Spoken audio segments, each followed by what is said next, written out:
Senate will come to order. Chaplain Dr. Black will open the Senate with prayer.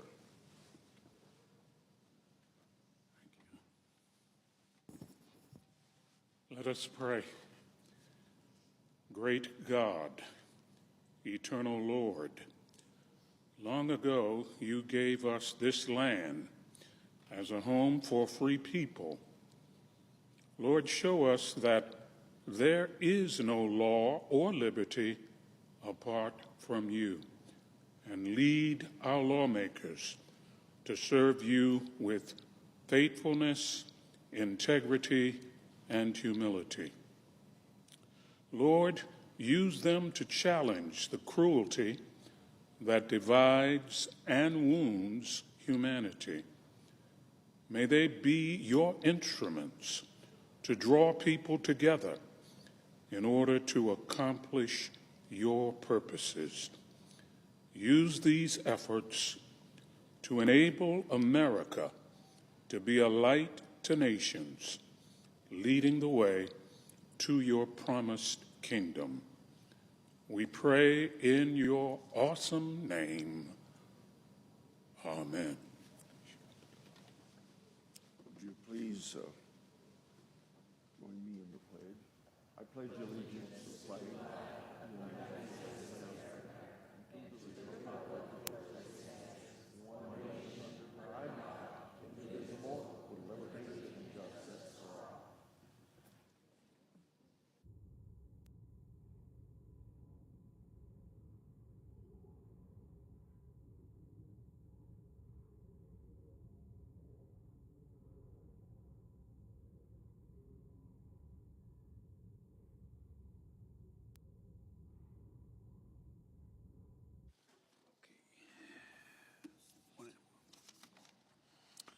Under the previous order, the leadership time is reserved. Under the previous order, the Senate will be in a period of morning business with senators permitted to speak therein up to 10 minutes each. And this one.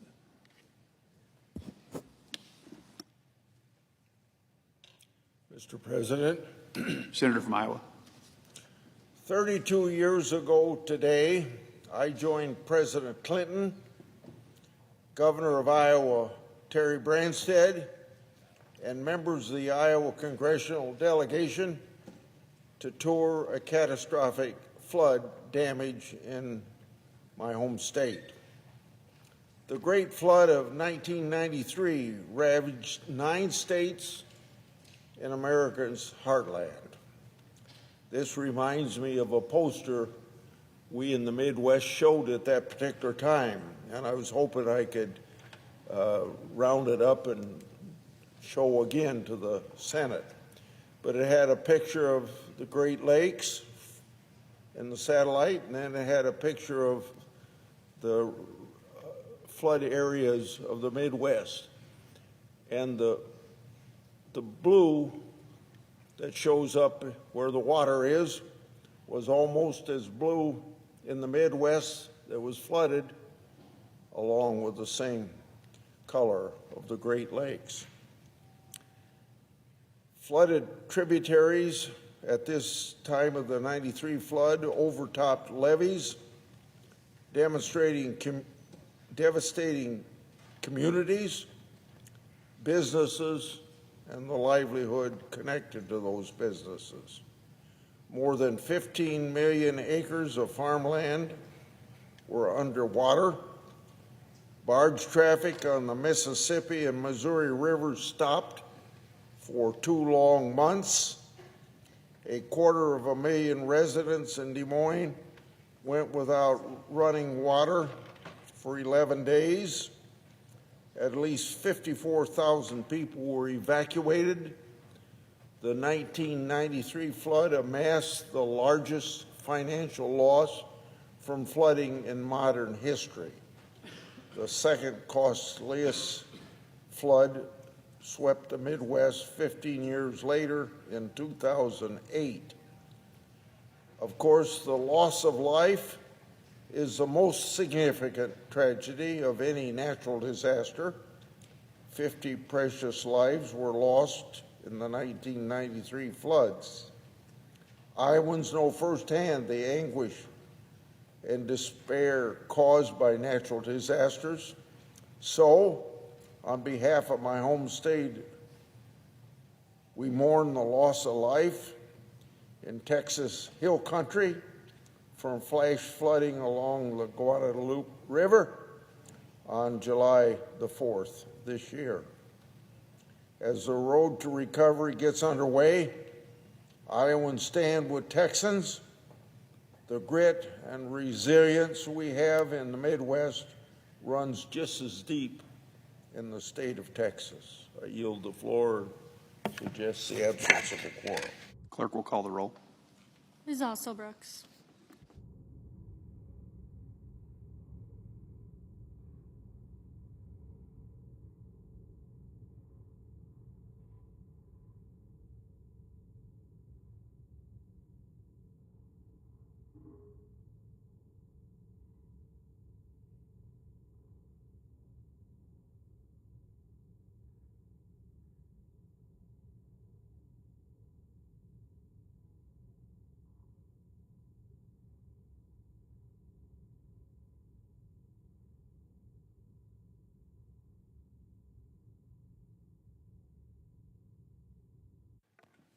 Mr. President. Majority Leader. Mr. President, I ask unanimous consent the quorum call be suspended. Without objection. Mr. President, the appropriations process is officially underway here in the Senate. Last week, the Appropriations Committee held its first markup of appropriations bills for fiscal year 2026. And I'm pleased to report that the committee referred two bills to the floor with bipartisan support. And today I want to talk about one of the bills that came out of last week's markup, and that's the Agriculture Appropriations Bill. Mr. President, agriculture is the lifeblood of our country. And in places like my home state of South Dakota, farming and ranching are a big part of our way of life. I know how hard American farmers and ranchers work to deliver food, fuel, and fiber to America and to the world. And I know this work can be challenging and at times unforgiving. In recent years, farmers and ranchers across the country have faced some pretty fierce headwinds. Higher input costs and depressed commodity prices strained their budgets, and higher interest rates made financing more difficult. Then there were the supply chain disruptions, natural disasters and drought, and things like bird flu, African swine fever, and the New World screwworm that threaten livestock. Mr. President, just 2 weeks ago, Republicans passed a reconciliation bill that addresses many of the challenges head-on by bolstering programs that farmers and ranchers depend on. But as I said then, farmers and ranchers' priorities are going to continue to be a priority here in the Senate. And the Agricultural Appropriations Bill is an example of that. Mr. President, our colleagues on the Appropriations Committee have reported a bill that provides robust funding to support America's farmers and ranchers. It provides important funding to the Farm Service Agency, including support for $10.5 billion in capital access for farmers and ranchers. And it supports efforts to track foreign-owned land to prevent our adversaries like China from buying up America's farmland. It also makes investment in rural development programs at USDA. In South Dakota, that money goes far in supporting water programs, electricity, and broadband programs in rural areas. This bill also invests in conservation programs, and it advances efforts to help farmers and ranchers get their products to the market. I'm glad to see support for processing capacity for meat, poultry, and egg products. And I'm pleased that this bill also promotes programs that help state-inspected plants operate across state lines, which provides producers with more options for their products and supports smaller processors. The bill also includes funding for the Agriculture Marketing Service to help facilitate greater access to international markets for American agriculture products. And the updated market data that will result from investments in this bill will help farmers and ranchers make better decisions about their businesses. Mr. President, in just the past year, the threat to our food supply posed by diseases and pests has been national news. I'm glad to see the Trump administration's actions to address bird flu and its effect on the egg supply have had a positive impact. And the Agricultural Appropriations Bill continues efforts to combat bird flu, as well as other potentially devastating threats like chronic wasting disease and the New World screwworm. Mr. President, nutrition is another important part of agriculture policy, And the bill that's been reported out provides robust funding for programs like WIC and SNAP. And I appreciate Senator Hovind's work to find offsets for increased spending on these programs. Mr. President, the work of feeding America and the world isn't easy, but I know our farmers and ranchers take a lot of pride in what they do. They know they're not just working toward the next harvest, they're keeping a heritage alive, a way of life that none of us can live without. I appreciate the work the Appropriations Committee has put in to support our farmers and ranchers, and in particular, the leadership of Chair Collins and Senator Hovind. And to America's farmers and ranchers, we'll continue to have your back. Mr. President, I yield the floor, and I suggest the absence of a quorum. The clerk will call the roll. Ms. Also Brooks.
Mr. President, Democratic Leader. I ask unanimous consent the quorum be dispensed with. Without objection. Mr. President, we continue to pray for the families of the 132 people now confirmed dead in Central Texas. We continue to pray for everyone still missing. We thank our heroic first responders who risked their lives to save those trapped in the storm. Now, in the aftermath of the tragedy in Texas, some of us asked very necessary questions about how to prevent something like this from ever happening again. Did federal funding cuts hinder rescue efforts? Did staffing shortages make it harder to respond? Of course, Donald Trump didn't like these questions. He threw a fit, a tantrum. He called them lies. He said they were inappropriate. That's how he talks. We know now why he threw a fit and acted so defensively, because sadly we may well have been right. Donald Trump and Kristi Noem have spent months attacking FEMA, calling for its elimination, slashing its budget, hollowing out its workforce. And now their own chaos is catching up with them in the worst way. Now they're trying to change their tune, saying they don't want to get rid of FEMA. A few months ago, they were all for getting rid of it. Now they say they just want to change it. But there aren't enough walkbacks or pivots in the world to erase the truth. Their actions have unnecessarily harmed America's disaster response ecosystem. Last week, I demanded an investigation into what role, if any, the administration's staff cuts to local National Weather Service stations played in this tragedy. It's now clear that the administration fired key FEMA personnel during and, sadly, after the tragedy. So today it's very clear. This is a systemic problem that exists in Texas, extends beyond Texas, beyond the National Weather Service, and across FEMA. Here are the facts about FEMA. A day after the Texas flooding, FEMA laid off workers, hundreds of call center workers. On July 7th, the agency received 16,000 calls and only answered 2,000 of them, around 16%. Secretary Noem, meanwhile, issued a directive on July 11th saying that all DHS contracts of over 100,000 had to be personally approved by her, according to the New York Times. Deployment, including, according to the New York Times, deployment of search and rescue teams. Every one of them had to be signed off. This is not efficiency. This is adding red tape in the midst of a crisis, authored by Kristi Noem herself. Experts say this ill-advised decision very likely hindered recovery efforts. As it stands today, FEMA is operating with a quarter fewer staffers compared to 18 months ago. 1/4 fewer, including senior-level officials, meteorologists, institutional experts, people who coordinate with public officials and other levels of government to respond to natural disasters. In the middle of a natural disaster, Donald Trump and Kristi Noem are sowing chaos at FEMA, and their incompetence is putting lives in danger. They have this, them and the Doge people and so many around them, they have this fanatical dislike of all government. And so they just cut it. They don't even know what the effect will be. They don't even care. Just cut, cut, cut. Cut meteorologists who warn our people, our citizens, our farmers, our businesses of danger that might come. Cut them. They're not waste. Their recklessness is hurting rescue efforts. It's hurt the existing ones, and it's going to hurt more of them in the future unless they reverse themselves. We all support making agencies like FEMA more efficient. Americans support cutting waste. Americans support improving federal response.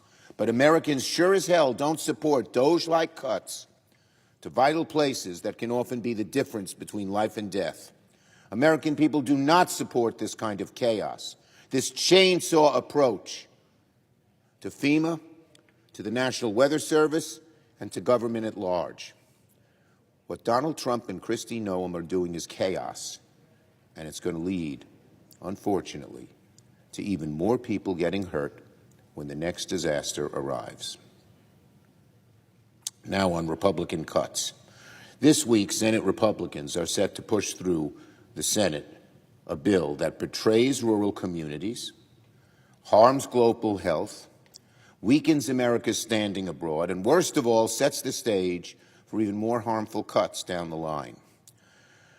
The so-called rescissions package continues the destructive Republican pattern. Cut now, ask questions later. The same thing that's happening with FEMA and the National Weather Service is happening right here.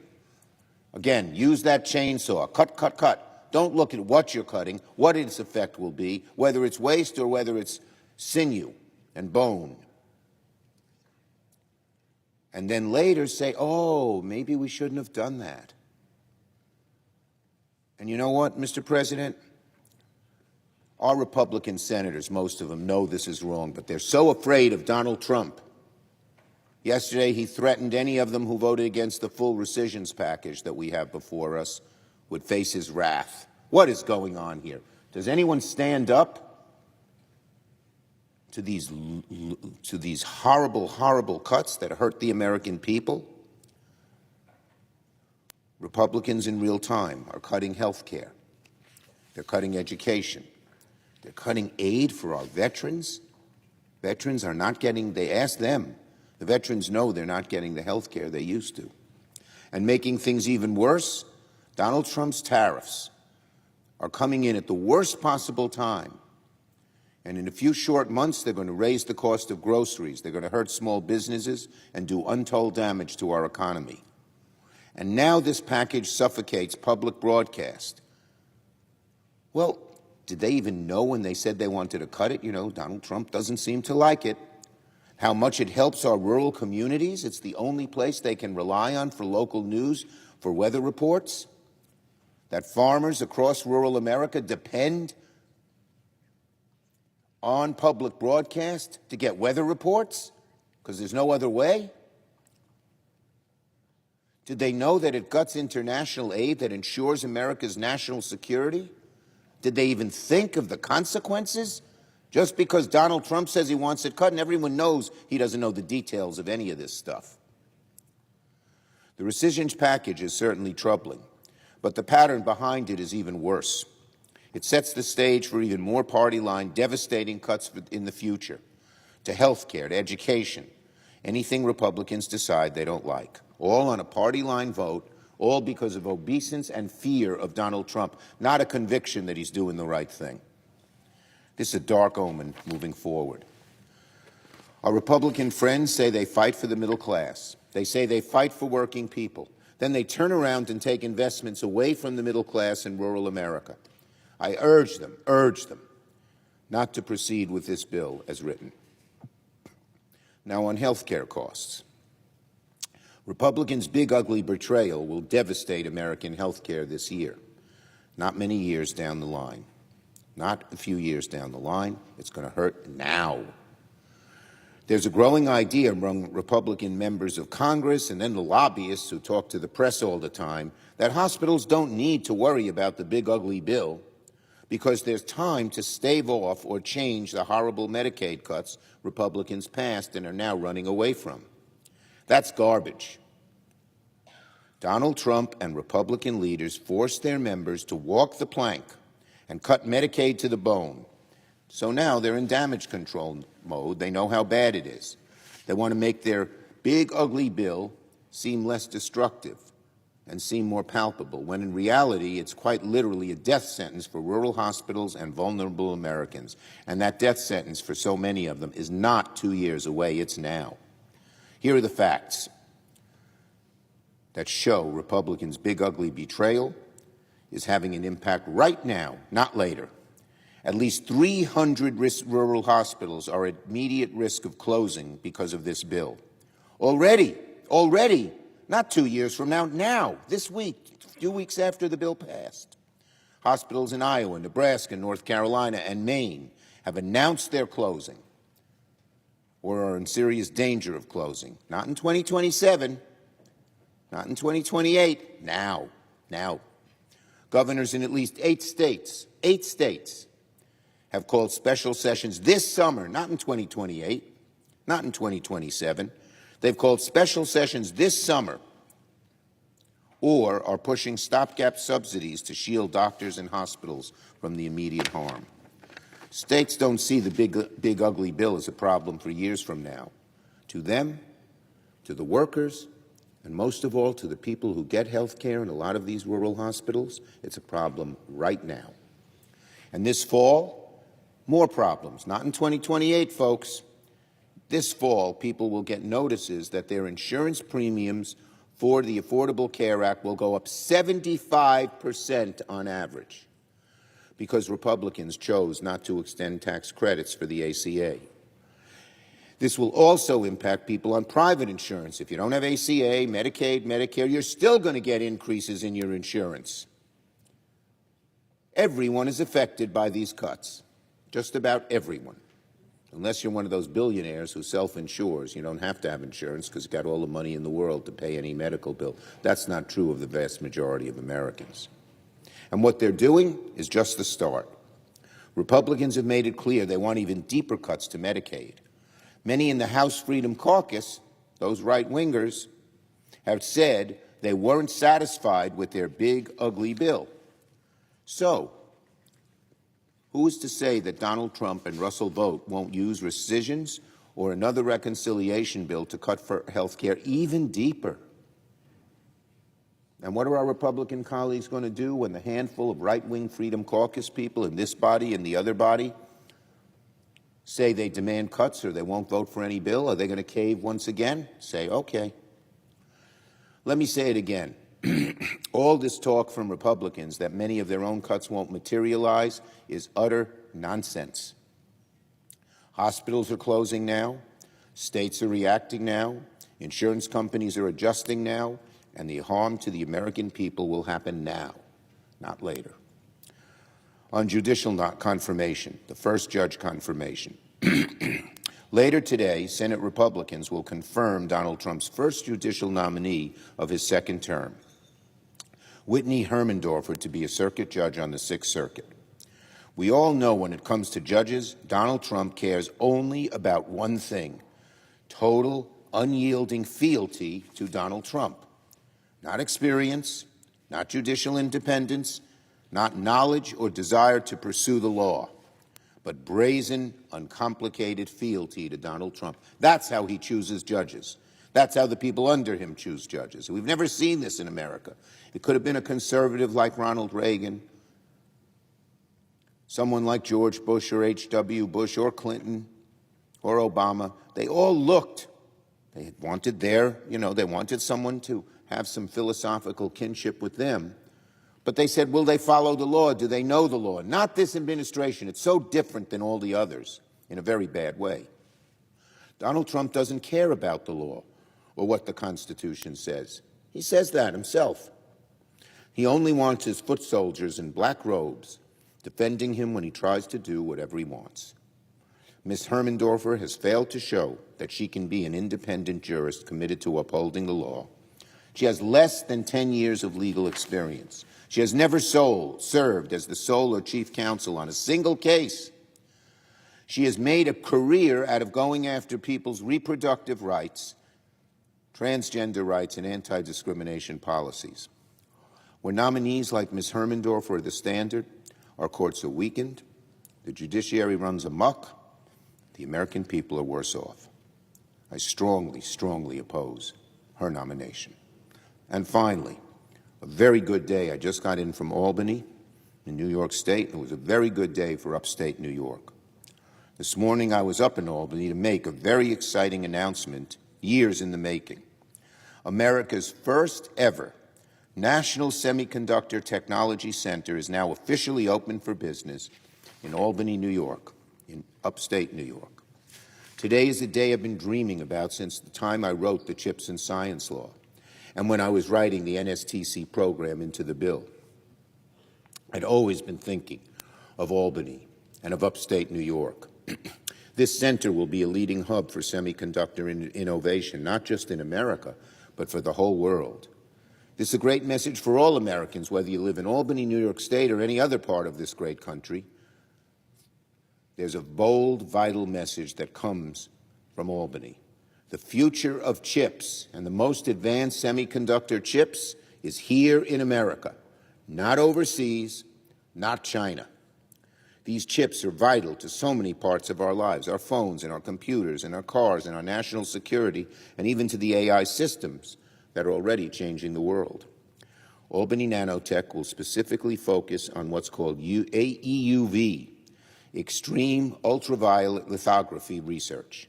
It will be one of only 2 public facilities on Earth to be home to this EUV tool, and the only one in America. So, what does this announcement mean? It's not just an abstract thing.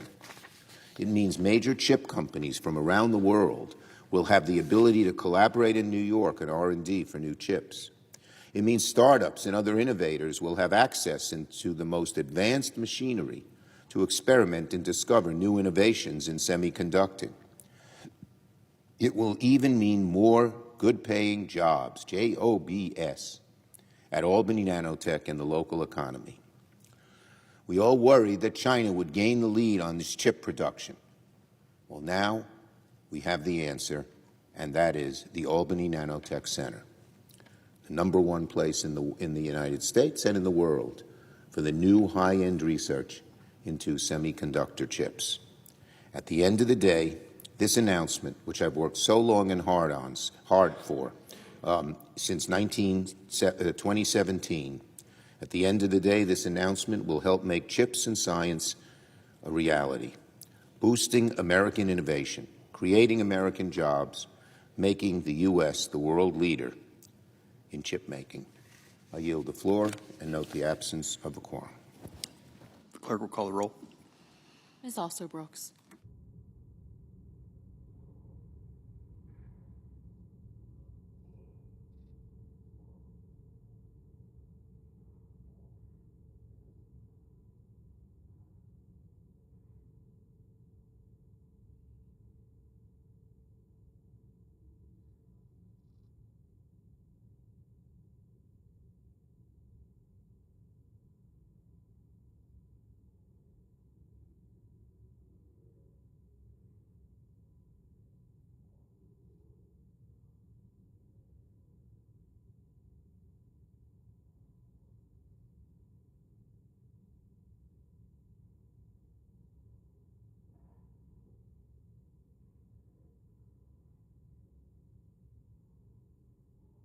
Mr. President, Democratic Whip. I ask unanimous consent the quorum call be suspended. Without objection. Mr. President, I ask unanimous consent that the following law clerks to the Senate Judiciary Committee be granted floor privileges until July 31st, 2025. Isabella Jackson Sates, Dakota Willenbrock, Benjamin Bowie, and Elizabeth Schluter. Without objection. Thank you, Mr. President.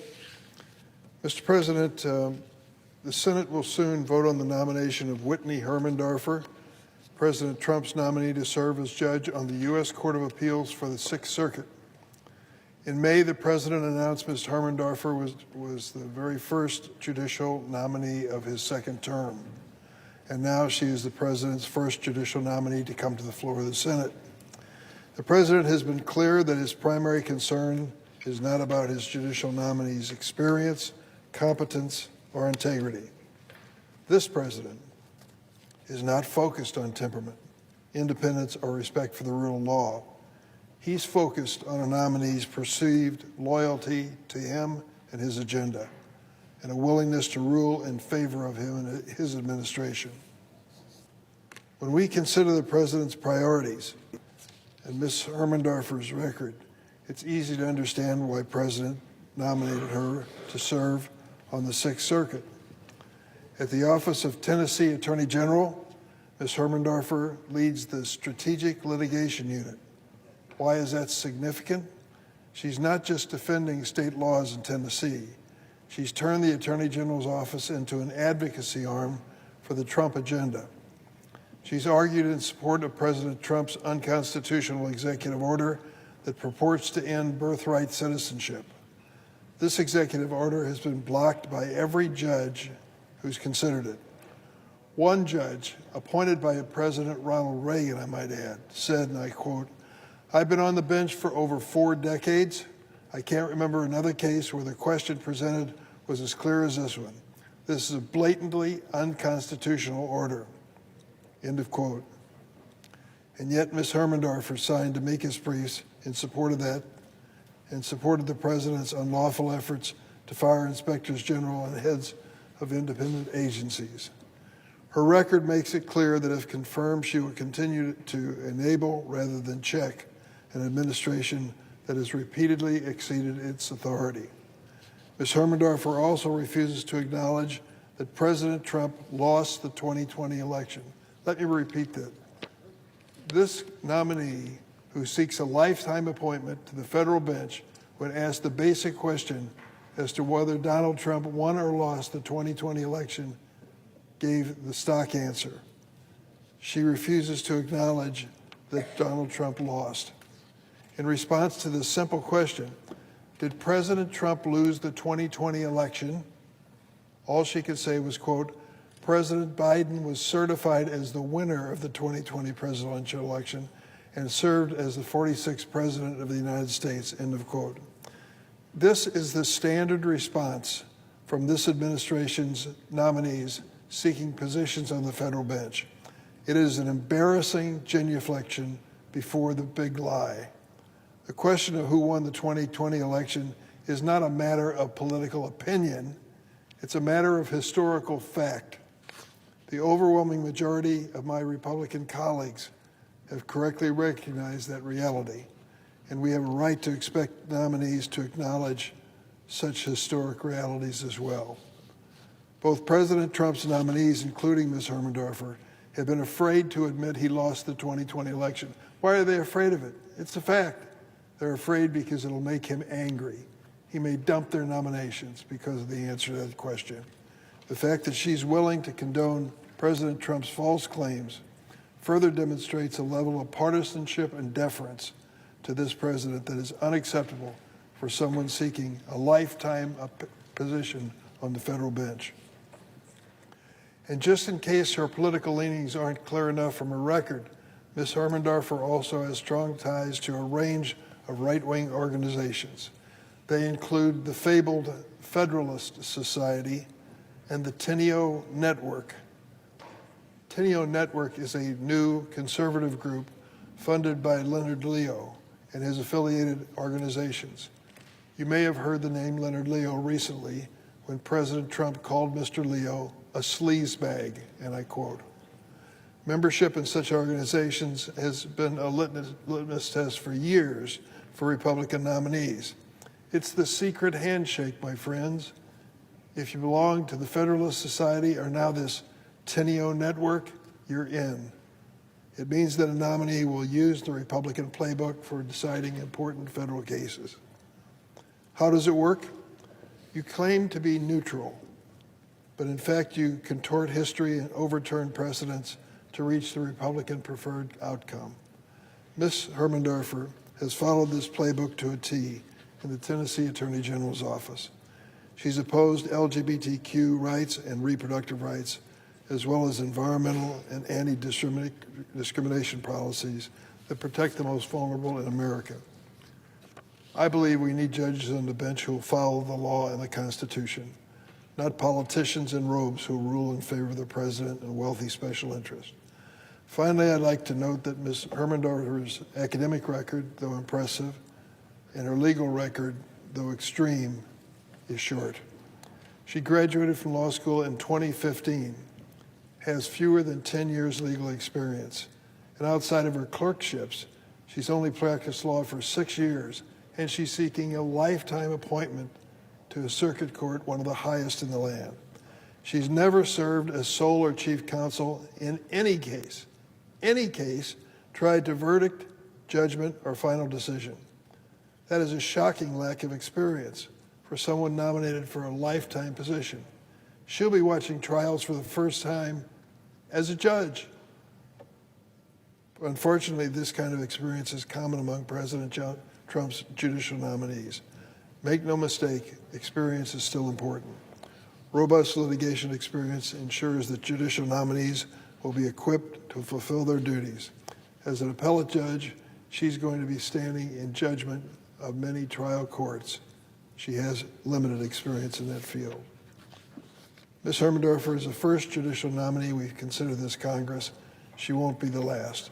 In every instance, we must carefully examine the nominee's record as we consider them for a lifetime appointment.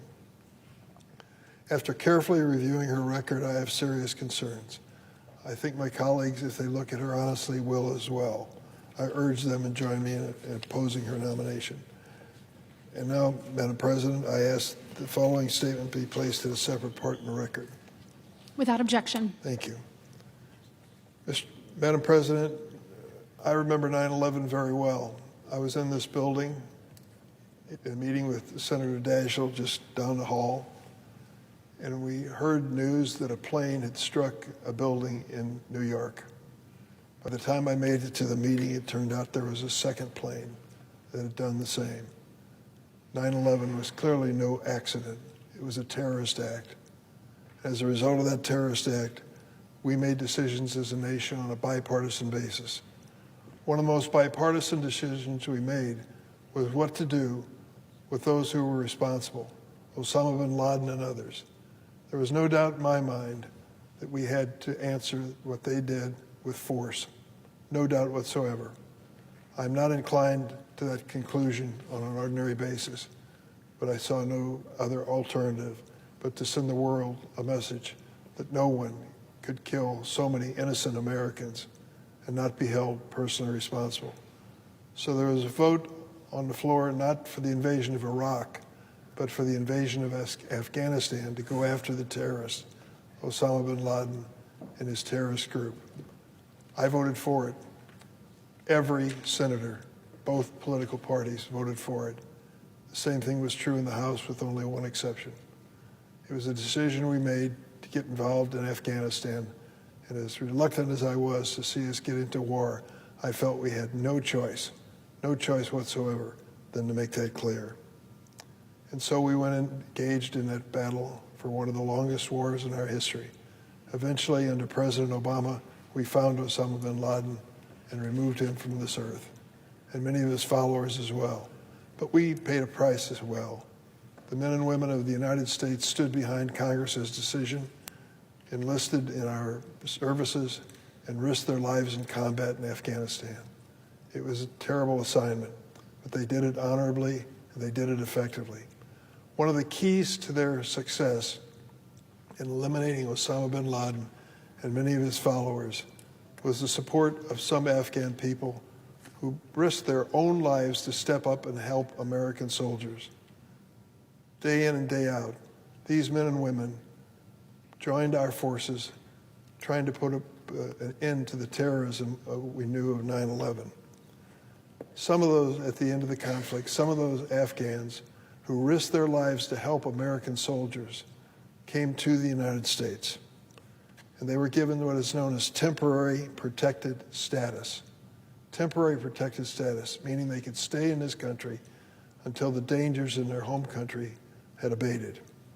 TPS is a temporary designation allowing certain foreign nationals from countries experiencing turmoil to remain here without fear of being deported back to Afghanistan in this case.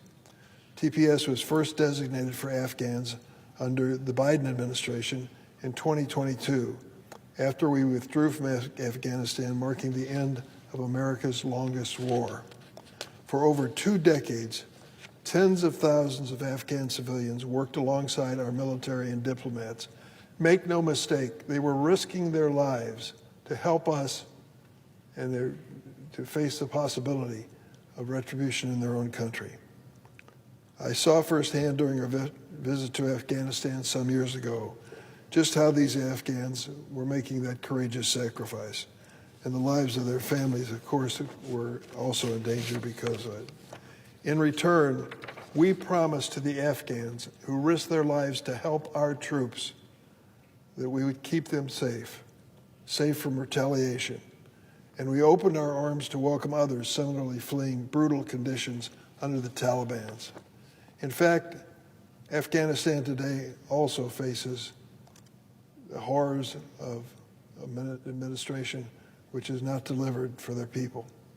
Record malnutrition, shortages of basic medicine, horrible repression of women and girls, and instability that threatens the entire region. listen to this carefully. The State Department, our State Department, has put out a notice that Americans should not travel to Afghanistan because it's too dangerous. So why? Why are we facing a situation where this Trump administration is going to eliminate temporary protected status for the Afghans in the United States, including those who risk their lives to help our troops? Why would we send them back to a country so dangerous we warn Americans not to visit? We're also planning on closing, according to President Trump, the very office at the Department of State that protects these vulnerable Afghans here in the United States.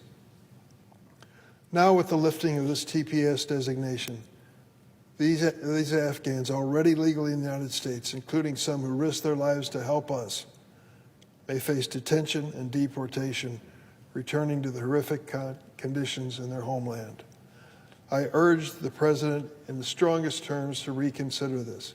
It is not just the fate of these Afghans, but it is the reputation of the United States. God forbid we're ever in another conflict in some country and turn to the local population to stand by us and risk their lives to help us. And when they agree, turn our backs on them again. That is not what a great nation does. I think most Americans feel particularly that Afghans who risk their lives to help our troops deserve better than to be forced to return to the danger of Afghanistan. This decision is a sad one for America. I think we're better than this, and I'm sorry that the Afghans who risk their lives to help our troops are now being abandoned by the Trump administration. Madam President, I yield the floor.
It's my politics, too.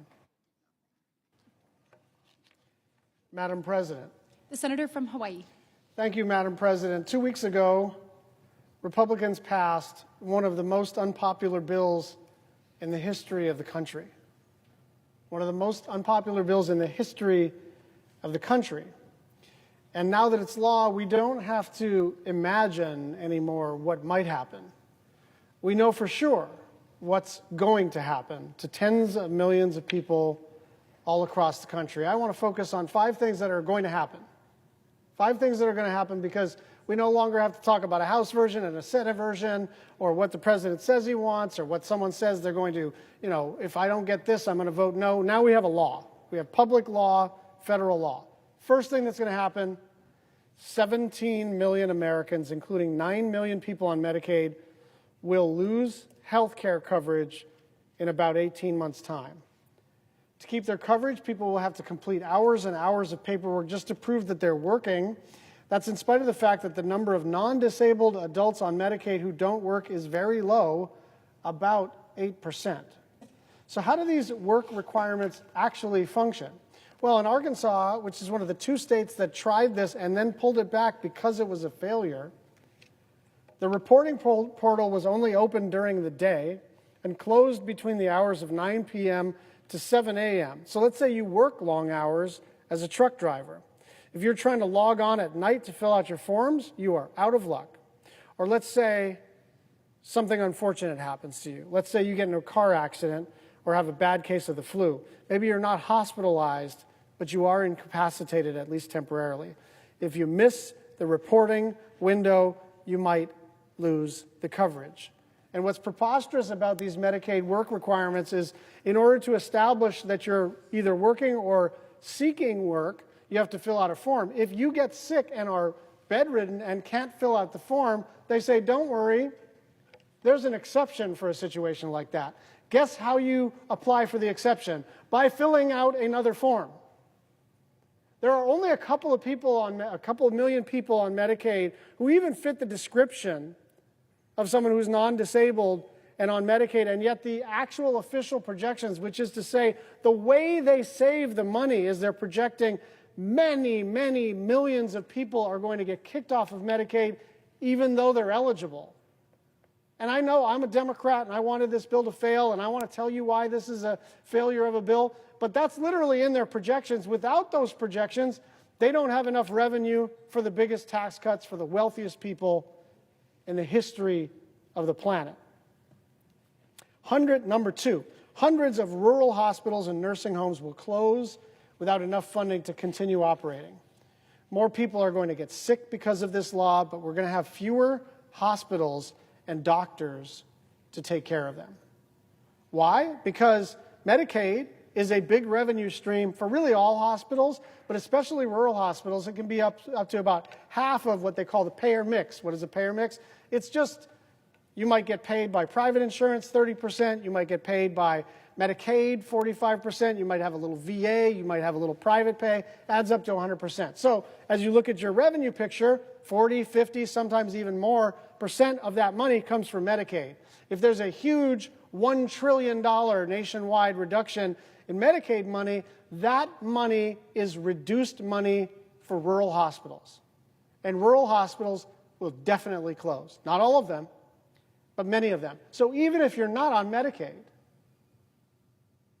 if you live in a place where there's a rural hospital, and that's the flagship hospital for a small town, that might not be available to you. You might have to drive 2 or 3 hours for care, even emergency care. Number three, starting next year, tens of millions of people are going to pay hundreds of dollars a month more for health insurance. And this one I think we should linger on, because now that the fight over Obamacare is sort of in the rearview mirror, people just think they get onto the ACA portal, they sign up for their health care, and they pay what they pay, right? Like, oh, I want a family plan, I want this level of deductible, and then it spits out how much you're going to pay every month. What tens of millions of people don't actually know is those rates on the exchange are subsidized. And without those subsidies, we're going to go back to the bad old days pre-Obamacare, when people would pay absurd amounts of money for their health care insurance, even if they're employed, even if they do have insurance. And what is, I think, underrated, both politically and on policy, is all of those rates get set in the next couple of months. Because in order to start paying and in order to start enrolling, you got to notify people, hey, your thing that was $289 a month, now it's $789 a month.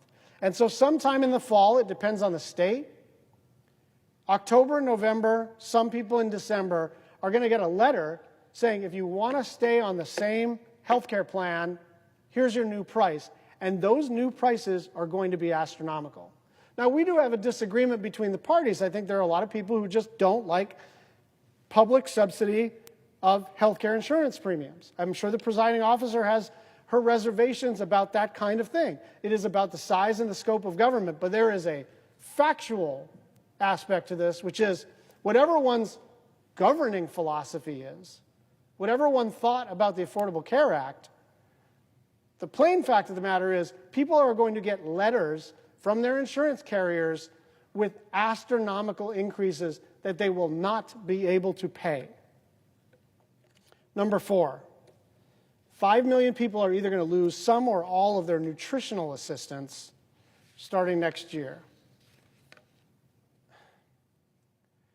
You know, this trope is like almost as old as I am, like some lazy person on food stamps, just like collecting food stamps, loving that life, going to the store, buying fancy stuff. It's $6 a day. The average nutritional assistance amount per person per day is $6. We have actually, I don't know if you know this, but we have subsidized food in the United States Senate. not because the government's paying for it, but because all the restaurants that operate here don't have to pay lease rent. So it's a little bit cheaper than you would normally get. I can't get anything for $6 downstairs in the Dirksen cafeteria, not that would feed me. $6 a day is the average amount. And what the Republicans decided to do is to generate savings, is to find savings, is to cut nutritional assistance. Why? Because they needed to pay for the biggest tax cut in American history for the wealthiest people and corporations that have ever existed. It would be one thing if people were getting $75 a day for food. It would be one thing if they were getting $25 a day for food, but they're getting $6. And 5 million people will now have an enormously difficult time trying to figure out just how to survive the day. And I mean that quite literally, survive the day. Find the calories within your $6 or $8 or $12 budget. Finally, people are going to pay hundreds of dollars more per year on electricity because this bill throttles the cheapest and most abundant form of energy in wind and solar. And this is where you got to stay with me for a moment. I'm very passionate about climate action. I think it is a planetary emergency. I think it is a moral obligation that we take care of our planet so it can sustain us for generations to come. But even if you don't care about that, the only energy that is ready to come online right now is solar energy. Some wind energy, but mostly solar energy. Why? Because nuclear, frankly, takes at least 10 years to permit and site. And of course, anytime anyone wants to do any nuclear power generation, everybody in whatever neighborhood or state or county that is tries to stop it. And so you don't just have regulatory risk, you have project risk. 10 years is an optimistic scenario. I'm a big believer in nuclear energy. But 10 years is the most realistic scenario to get a bunch of nuclear energy online. Likewise, geothermal, maybe 5 to 8 years in the most optimistic scenario. Again, I love geothermal energy. I think it's an untapped resource across the United States of America. We have about a 6-year gap before any of those other technologies are ready. And so a lot of fossil advocates go, well, why don't we do more gas? There is a backlog of combined cycle gas turbines, and that can't just be fixed by saying, I will take more. Everybody wants more. There is a backlog. You cannot get gas generation online in the next 5 years. So what does that mean? It means over the next 5 years, solar is the stuff that is like instantly pluggable into the grid, super cheap, not terribly controversial except for in this chamber, and ready to power the AI revolution and whatever other load needs we have. But this bill kind of punitively, kind of ideologically decides, no, we're not for all of the above.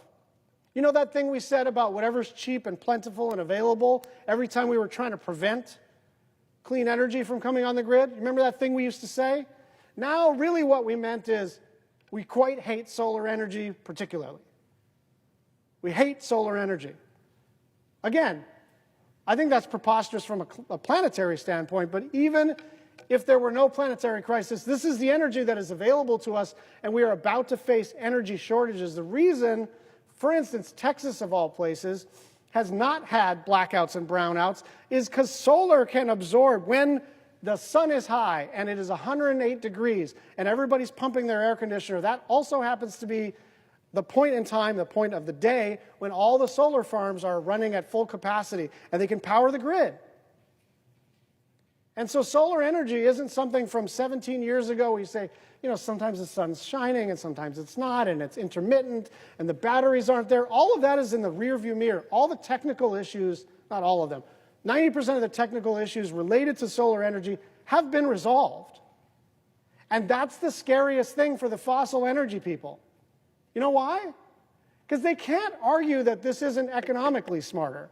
They just have to argue that it's like woke or something, like woke electrons. Who cares where the electrons come from? If they are cheap and plentiful, we should all be for them.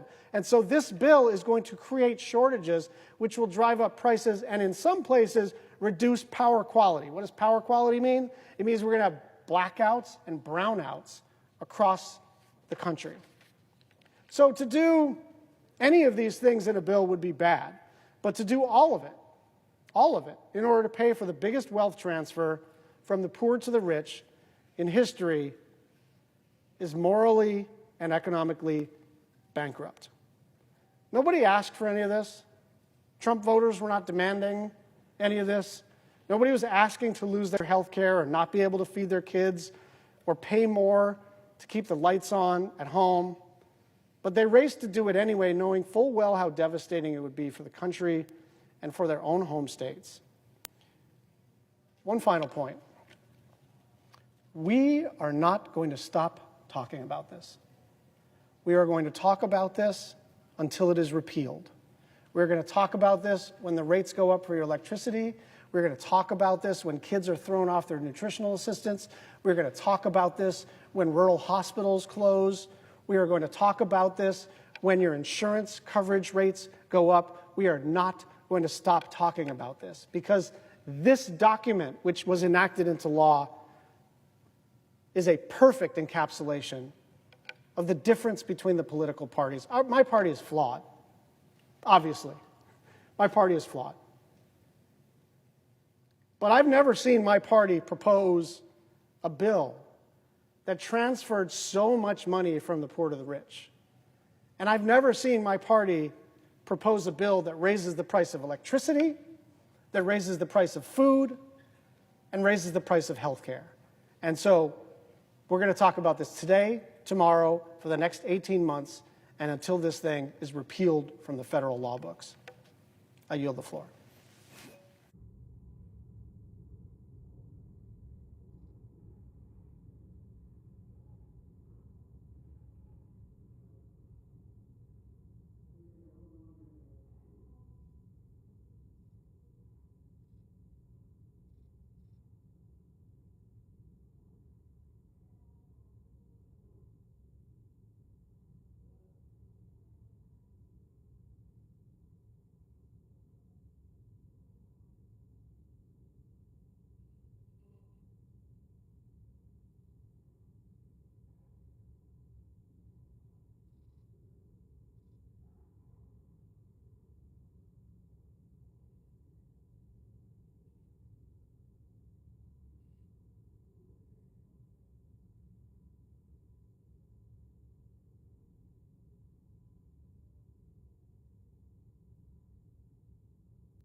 Madam President.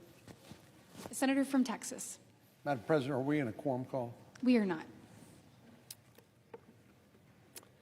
Madam President, time flies these days, but it was just over a week ago when the House and the Senate passed what President Trump called the One Big Beautiful Bill, just in time for him to sign it before the deadline that he himself requested of July the 4th.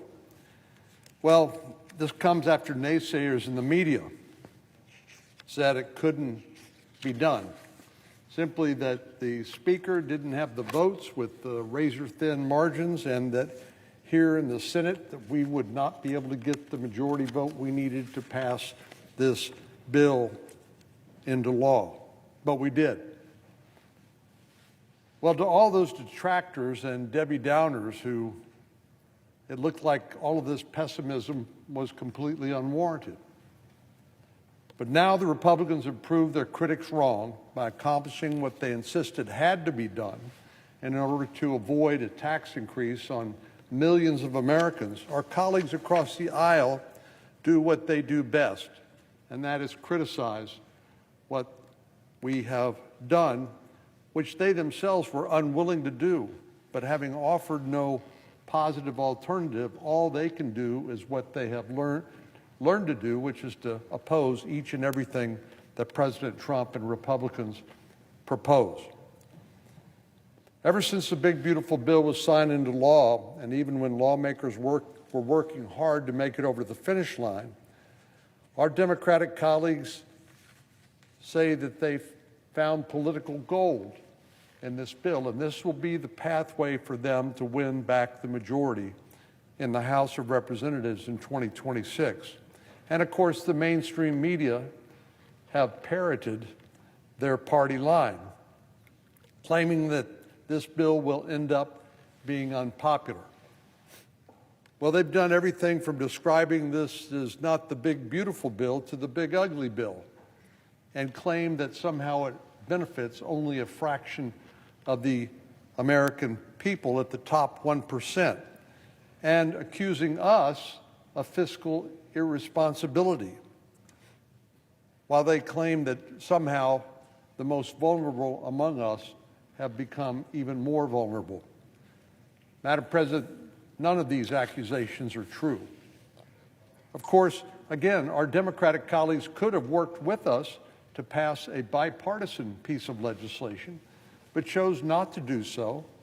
They have no positive policy proposals or vision for what America should be doing at a time when we are confronting a multi-trillion-dollar tax increase. All they can do is criticize and, of course, reflexively oppose each and everything that President Trump is for.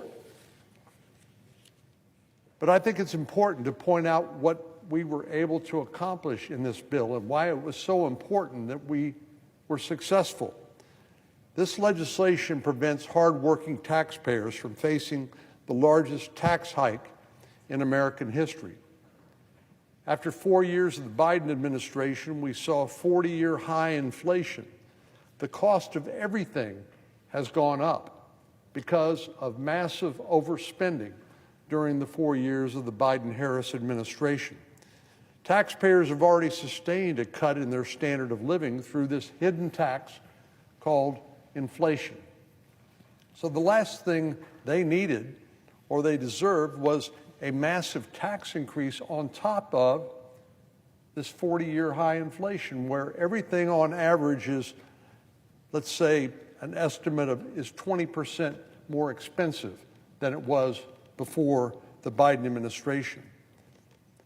In addition to preventing that multi-trillion-dollar tax increase, we made these tax provisions permanent, preventing future Congresses from allowing that tax increase to take effect.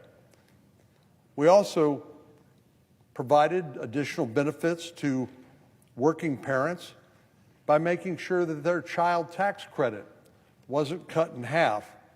And, of course, the president promised no tax on tips and no tax on overtime for millions of middle-class families. And we felt it was important, and I know the president felt it was important to keep his promise. In Texas, the big, beautiful bill will save my constituents an average of $3,000 next year. That's real money to most Texas families.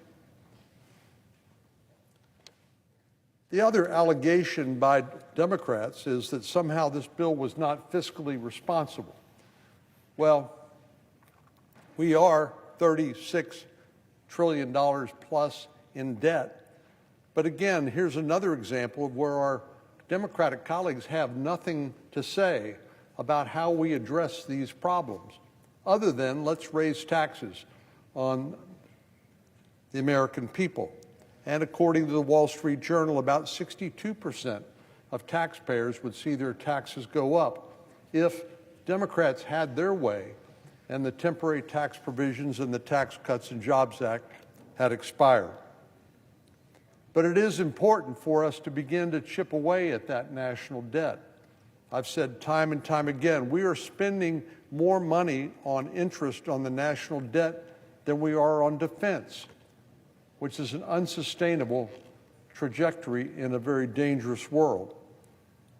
And I have been an advocate of looking at ways to trim mandatory spending programs, and the big, beautiful bill does just that. I think what most people don't fully understand, including members of Congress, is that the federal government spends roughly $6.5 trillion a year. We appropriate about a third of that during the appropriations process, but the rest of it is on autopilot. It's mandatory spending programs that Congress does not appropriate on an annual basis, but once we turn it on, it continues until it's changed. Usually never. And it goes up more and more each year with cost of living provisions. And then there's the tax code itself, which is used sometimes for what's called tax expenditures. So we needed to look at ways to begin to reform some of the mandatory spending programs if we were going to have a prayer at reducing the national debt even by a little as a first step. While this bill was not perfect, and certainly no piece of legislation ever is, it did make important reforms that will help us bend the curve of our debt trajectory. For example, and Democrats opposed this, we implemented work requirements for able-bodied adults without dependents to receive means-tested programs like Medicaid. So let's back up a little bit. Means-tested programs have income requirements. If you go above that threshold, you don't qualify. If you fall below it, you do. But Democrats had succeeded in making sure that able-bodied adults were receiving massive benefits under safety net programs, even though they were able to work and provide for their families and should have been working. In fact, our healthcare system had gotten so out of whack, more money was going to able-bodied adults than to the disabled, to pregnant women and children under the Medicaid program. And our bill fixed that. Are work requirements for able-bodied adults some sort of radical conservative or Republican idea? Well, not if you look at the polling, which says that 62% of Americans, which is a bipartisan number, 62% of Americans support work requirements for able-bodied adults for means-tested programs. I'm frankly surprised it's only 62%. But it's only common sense that people who can work should work. It's actually better for them. Work provides dignity and a sense of self-worth. And the idea that we should continue to subsidize people playing video games, sitting on their couch at home, is beyond the pale. And I think certainly the American taxpayer deserves better than to spend their hard-earned money on people who can and should be working. And then I offered an amendment to the big, beautiful bill that sort of, I think, casts the position of Democrats versus Republicans in a very clear light.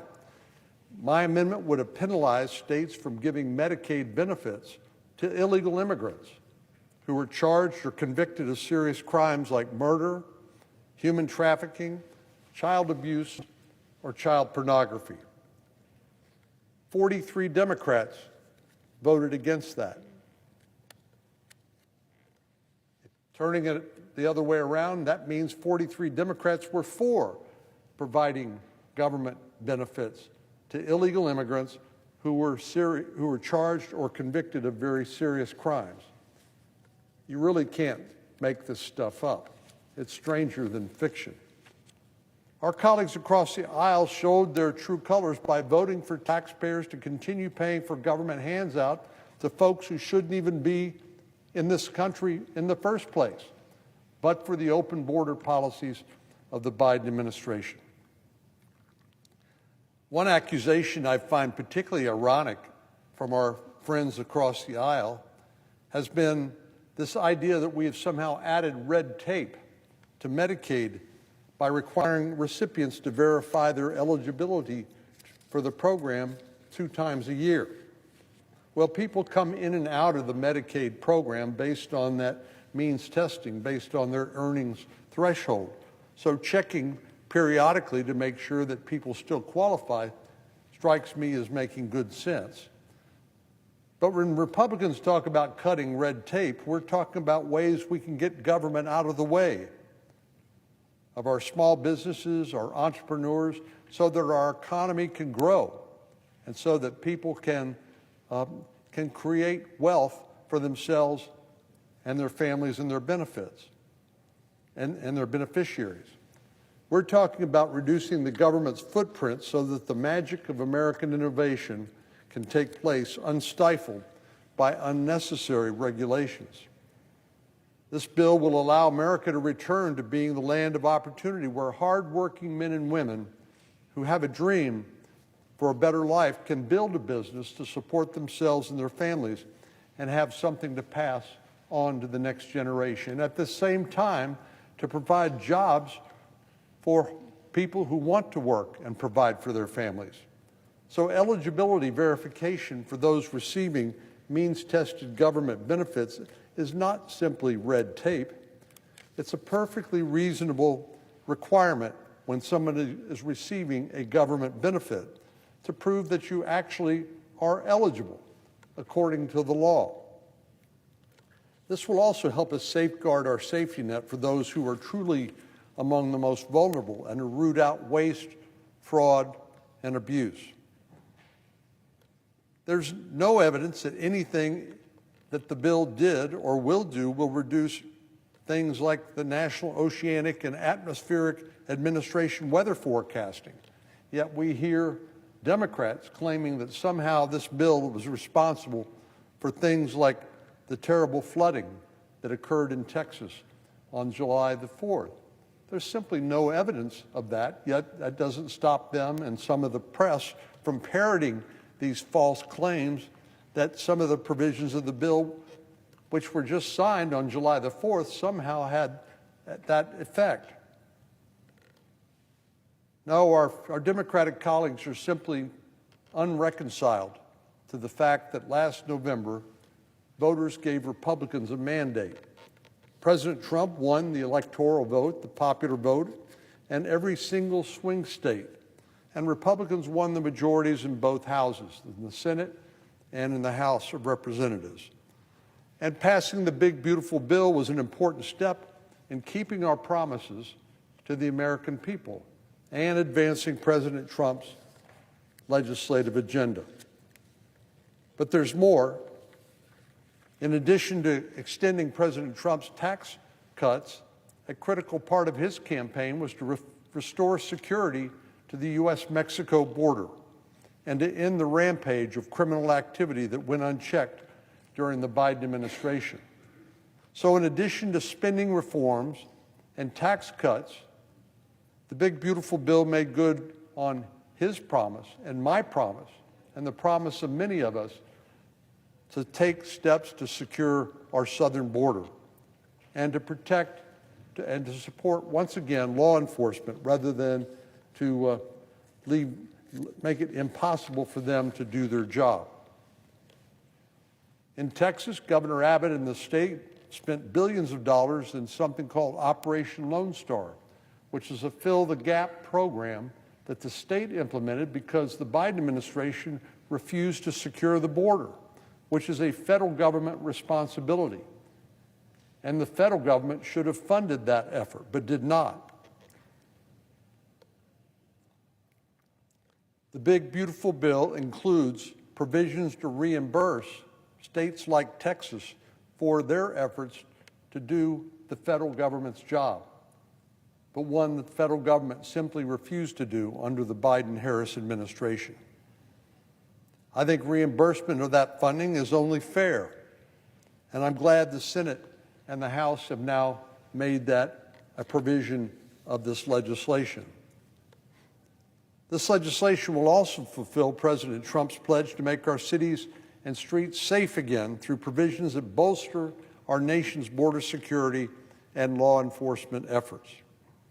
Over at Immigration and Customs Enforcement, or ICE, the big, beautiful bill will provide additional funding to hire, retain, and train personnel who will carry out the President's immigration agenda, something that he was elected on, and people repudiated the position of the Biden-Harris administration, which essentially was one of no controls. The hardworking men and women in law enforcement at ICE will receive performance and signing bonuses, as well as recruitment, hiring, and onboarding costs for those personnel. The bill provides resources for ICE and federal law enforcement training upgrades, as well as fleet modernization. These are important elements of actually enforcing our immigration laws. And it will support enforcement and removal operations so that criminal aliens who've entered the country during the Biden administration can be removed. In addition to the criminals, there are roughly 1.5 million people who have pursued some relief in the form of asylum, who've been denied any sort of relief from the immigration laws and who've been ordered removed from the country but simply stayed in the United States and defied being repatriated. Well, that is now going to change under the Trump administration. Our bill also allocates funding to the Department of Justice to combat drug trafficking and illegal drug use, as well as to investigate and prosecute crimes related to illegal immigration. These provisions will help keep America safer by shoring up law enforcement across the board to right the wrongs of the previous administration.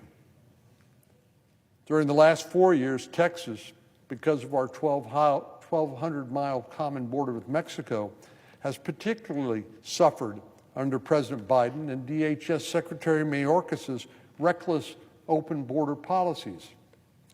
This legislation is an important step in correcting the previous administration's costly and, in some cases, deadly errors. Last November, the voters voted to turn the page on the failed policies of the Biden administration, and passing this bill was a critical step in reversing those policies. This bill will put more money in taxpayers' pockets and allow us to avoid the largest tax increase in American history. It will strengthen our border and support law enforcement.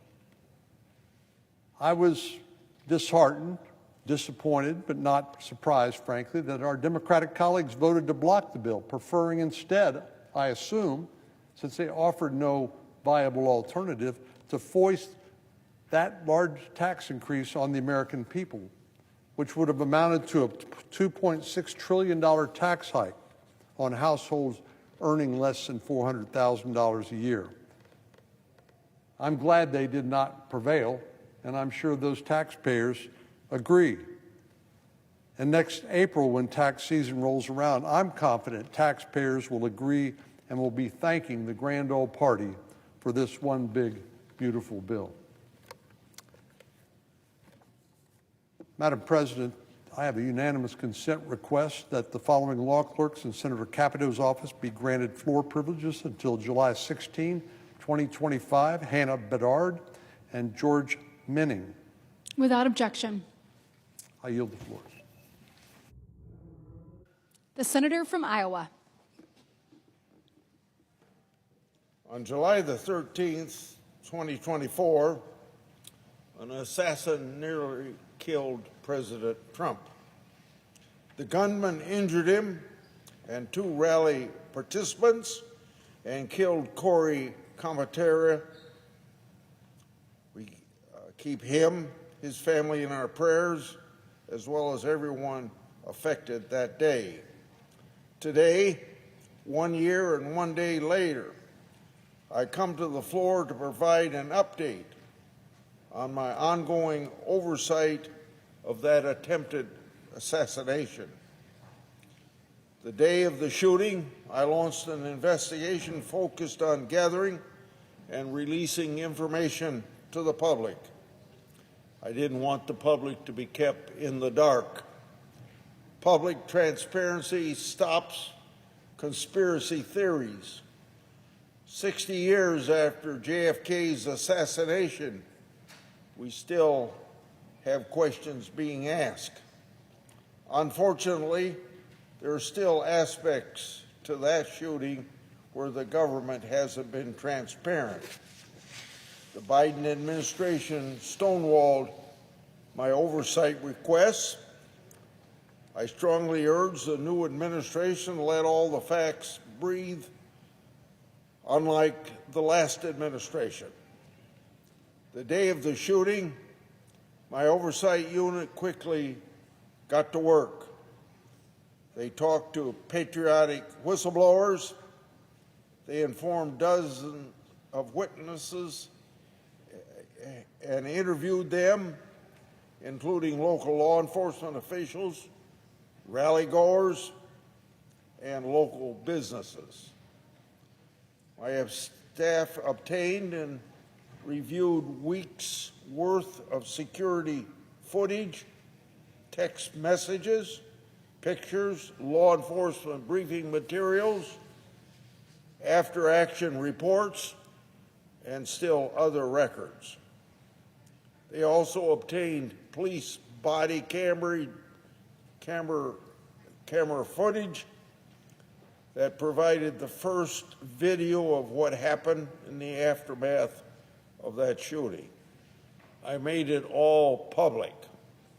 At the time, my investigative work unveiled the most detailed picture of the Trump assassination attempt. As part of my oversight, I asked the Department of Homeland Security Inspector General to review the matter. I also requested the Government Accountability Office to do the same as I asked the Inspector General to do. The American people wanted answers. They wanted accountability in the aftermath of this tragedy. I worked hard to do just that, and I know there's more work to be done. This past weekend, the Government Accountability Office produced me its report on the July 13 assassination attempt.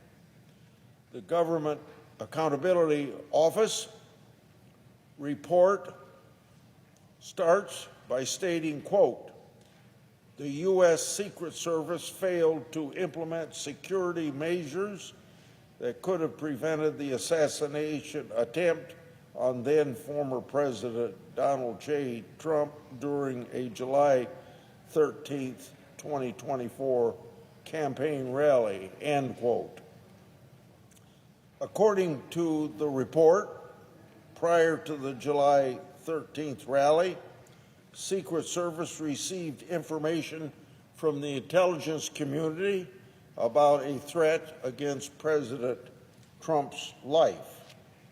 Yet, this threat information wasn't shared with Secret Service personnel or local law enforcement officials, all responsible for securing that event. Clearly, had all federal, state, and local law enforcement officials known of this threat, it would have changed how they secured the AGR building where the sniper opened fire from. As I previously made public, Secret Service and its local partners had cell phone issues on July 13th. The Government Accountability Office report found that Secret Service didn't have a policy to assess cellular service at the site, even though communication is key during any major event like this. This resulted in the Secret Service not receiving real-time threat information and updates during the search for the gunman. Every delayed second in finding the gunman meant that he was one step closer to carrying out his evil objective. I previously made public documents showing that the Secret Service had issues with counter-drone system at the rally. The General Government Accountability Office confirmed my previous oversight. GAO found that the Secret Service's counter-drone operator lacked the training, the knowledge, and support to fix and operate the counter-drone system. According to the Government Accountability Office report, these problems occurred because the Secret Service didn't follow its own requirements that personnel must complete training before operating a counter-drone system. The GAO report says the Secret Service said using a counter-drone is like turning on a flashlight. Yet the counter-drone did not work, and the Secret Service could not fix it. Had a counter-drone been operating as planned, it could have identified the shooter's drone and even the shooter. The Government Accountability Office's report also found that Secret Service planned to use farm equipment to address a line of sight issue when securing the AGR building. Before the rally, a campaign staffer asked Secret Service to modify the plan, which the advance team did as the staffer requested. But they didn't notify senior officials overseeing the rally of these changes. If they had, the senior officials might have overruled them. While the report says the Secret Service has made changes to correct some of these problems, they still have more work to do. The Secret Service operates in a zero-fail mission, and they don't have room for any error. Every failure exposed by the Government Accountability Office report must be turned into positive changes in the Secret Service.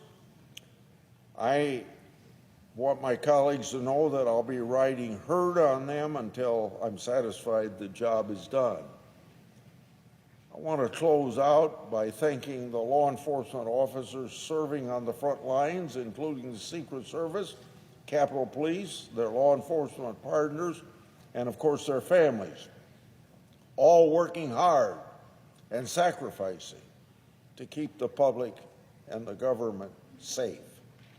I am grateful to you all, and do not in the future then take the days that seem uneventful for granted. I yield the floor.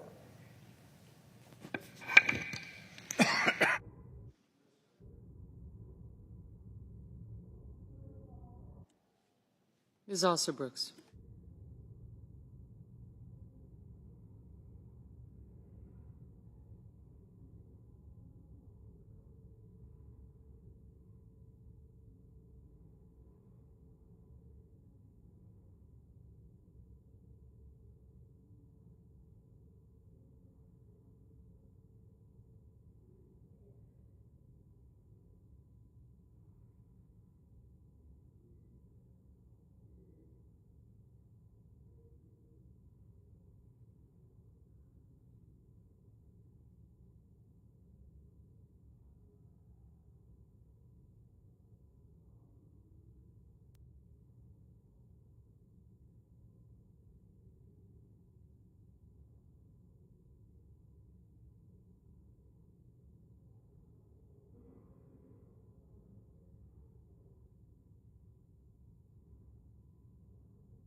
Madam President.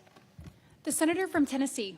Thank you, Madam President. I ask that we dispense with the quorum call. Without objection. Thank you. Madam President, this is such a significant day. In just a few minutes, this chamber will vote to confirm Ms. Whitney Hermandorfer to serve on the U.S. Court of Appeals for the Sixth Circuit. She is the very first judicial nomination of President Trump's second term, and there is a good reason that the President selected Ms. Hermandorfer for the Circuit Court. There is no one more qualified to take on this important role as an appellate judge for our great nation. Now, a little bit about her background. She is a Tennessee native. She attended Nashville's Harpeth Hall School, and she was an outstanding athlete and an outstanding student at the Harpeth Hall School, which as an educational institution has a really long history of producing and graduating remarkable women. And Ms. Hermandorfer is one of those. She graduated magna cum laude from Princeton, and she was first in her law school class at GWU. And it will not surprise my colleagues to learn that Ms. Hermandorfer's career has been a stellar career. After graduating from law school, she was an associate at Williams & Connolly, where her practice focused on appellate litigation and regulatory and administrative law. She also clerked for 4 federal judges, including 3 Supreme Court justices, Justice Alito, Justice Barrett, and then Judge Kavanaugh when he was on the D.C. Circuit. Since 2003, she has served as Director of the Strategic Litigation Unit in the Office of Tennessee Attorney General Jonathan Skrmetti. In that role, she has not only been an aggressive attorney, she has led a team of talented attorneys in the AG's office fighting to protect the constitutional rights of Tennesseans. There is no doubt that she will serve our nation admirably on the Sixth Circuit. She will be a tireless advocate for our Constitution. She will show respect for the rule of law. She will show respect for the Constitution as it is written. She will not be a judge who will try to rewrite it. She is eminently qualified to serve, and I urge all my colleagues to vote to confirm her nomination. I yield the floor and note the absence of a quorum. The clerk will call the roll. Ms. Also Brooks.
Okay. No, we're going to wait a second.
President, The senator from Kansas. I ask unanimous consent the quorum call be lifted.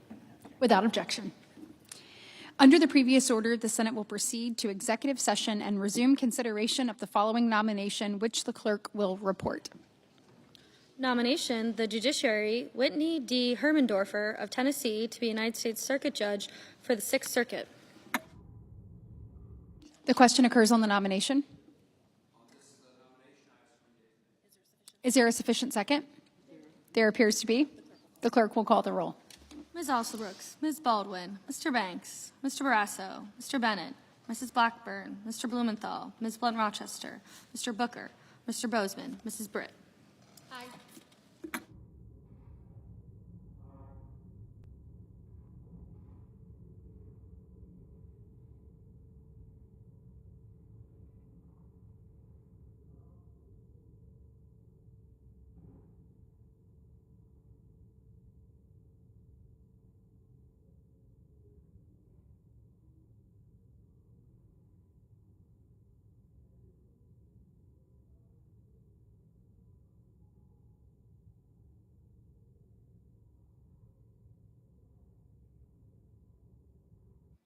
Mr. Budd, Ms. Cantwell, Mrs. Capito, Mr. Cassidy, Ms. Collins.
Mr. Coons, Mr. Cornyn, Ms. Cortez Masto, Mr. Cotton, Mr. Kramer, Mr. Crapo, Mr. Cruz, Mr. Curtis, Mr. Daines.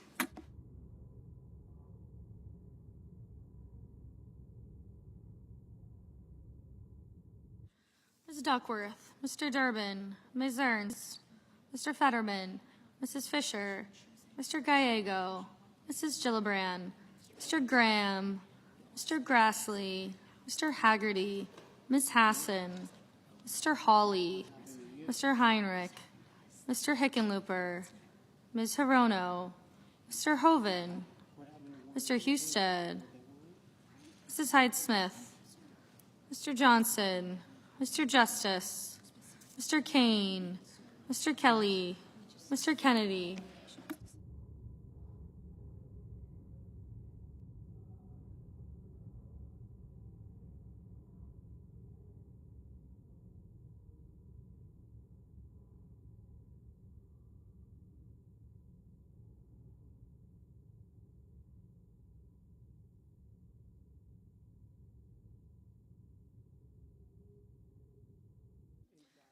Mr. Kim, Mr. King, Ms. Klobuchar, Mr. Langford, Mr. Lee, Mr. Lujan, Ms. Lummis, Mr. Markey, Mr. Marshall, Mr. McConnell, Mr. McCormick, Mr. Merkley, Mrs. Moody, Mr. Moran, Mr. Marino, Mr. Mullen, Ms. Murkowski, Mr. Murphy, Mrs. Murray, Mr. Ossoff, Mr. Padilla, Mr. Paul, Mr. Peters, Mr. Reed, Mr. Ricketts, Mr. Risch, Ms. Rosen, Mr. Rounds, Mr. Sanders, Mr. Schatz, Mr. Schiff, Mr. Schmidt, Mr. Schumer.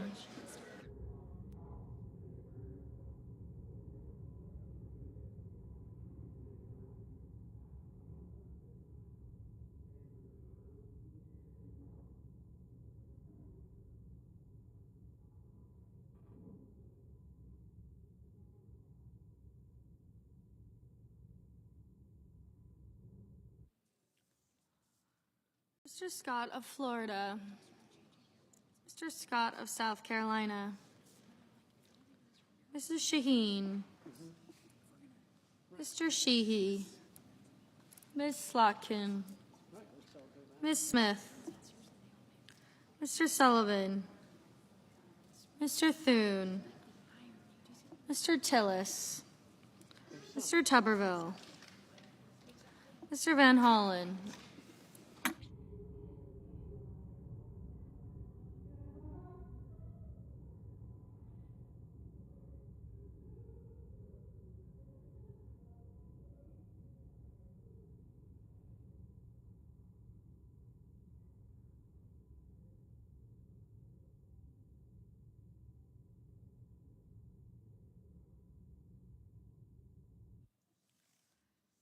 Mr. Van Hollen, Mr. Warner, Mr. Warnock, Ms. Warren, Mr. Welch, Mr. Whitehouse, Mr. Wicker, Mr. Wyden, Mr. Young.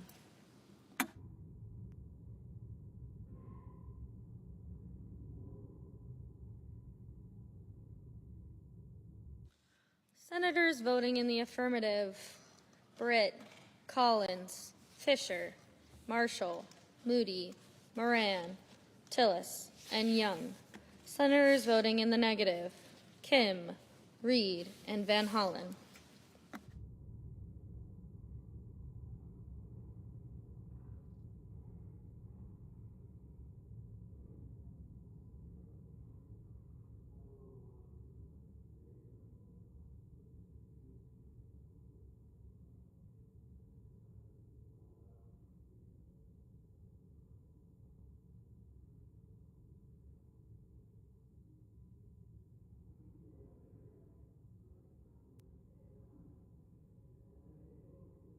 Mr. Kelly, no.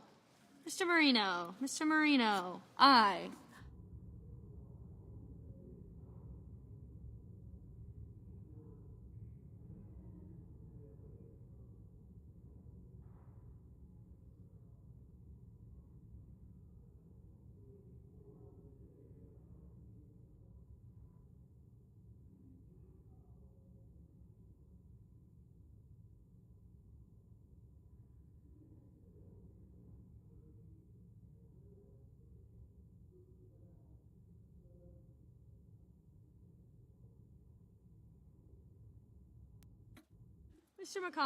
Mr. McConnell, aye.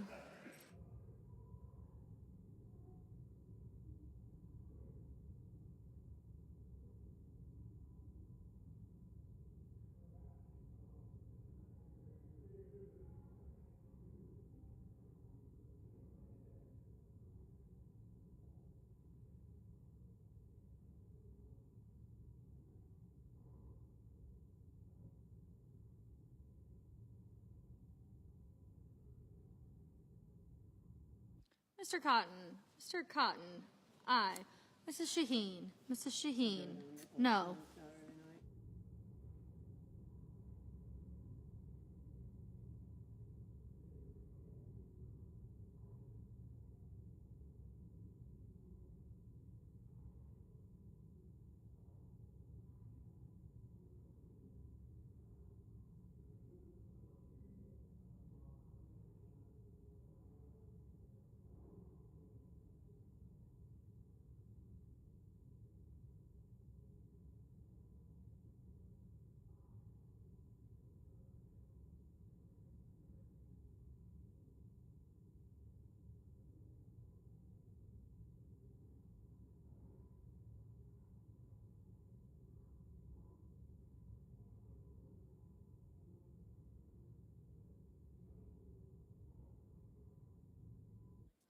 Mrs. Capito. Mrs. Capito, aye.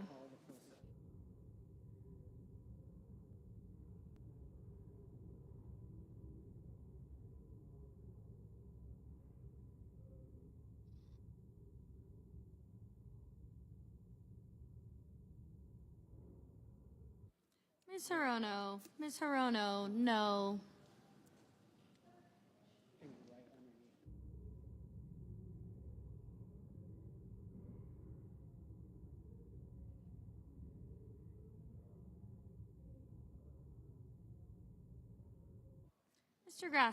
Mr. Grassley, aye.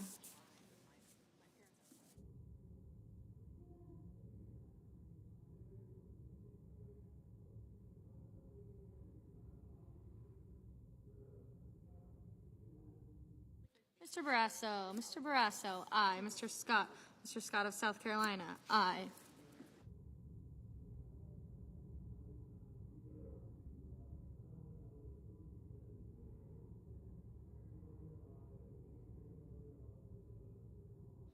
Mr.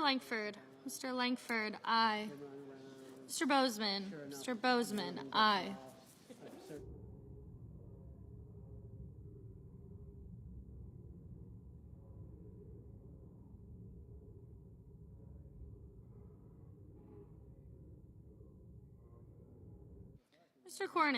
Mr. Cornyn, aye.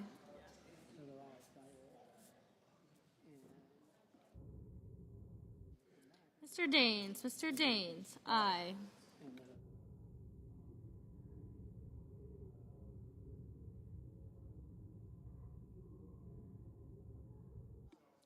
Mr. Wyden, no.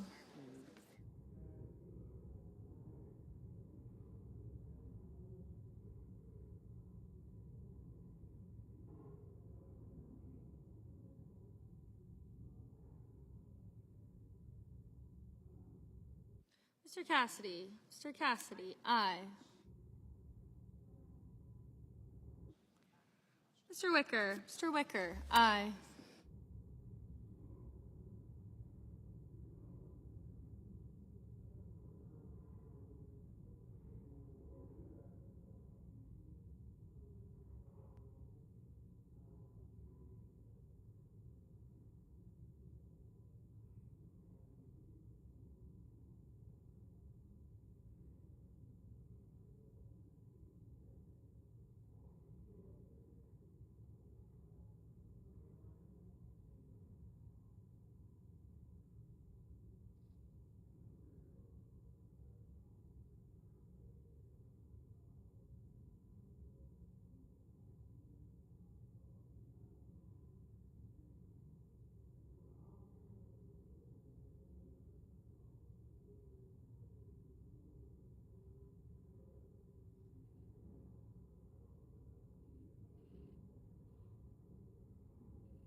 Mr. Heinrich, no.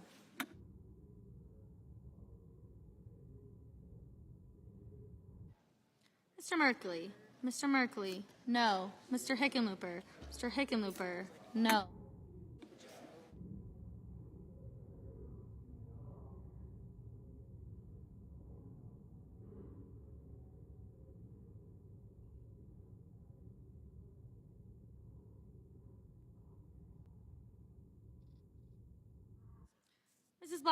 Mrs. Blackburn, aye.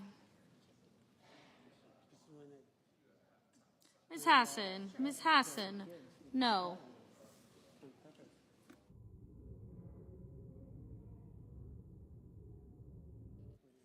Mr. Peters, no.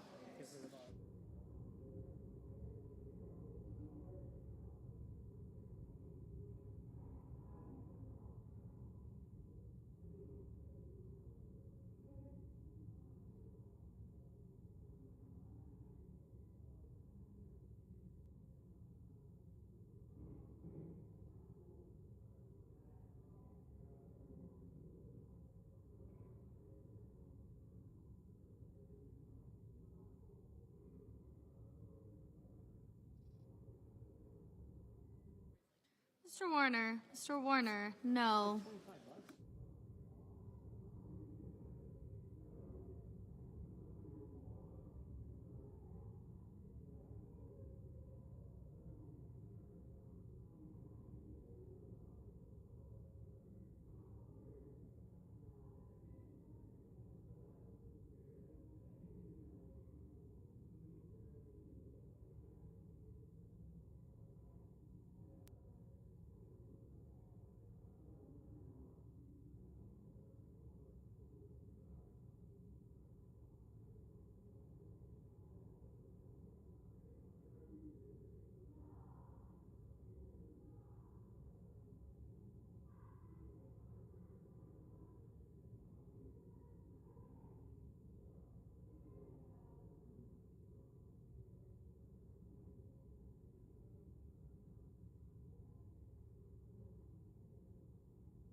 Mr. Crapo, Mr. Crapo, aye.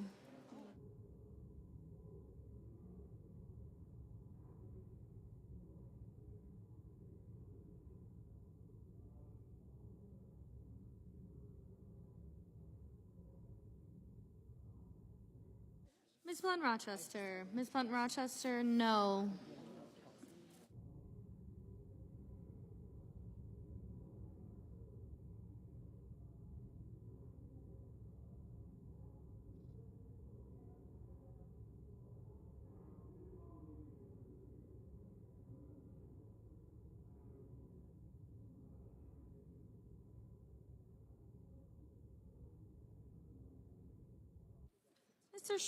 Mr. Schmidt, aye.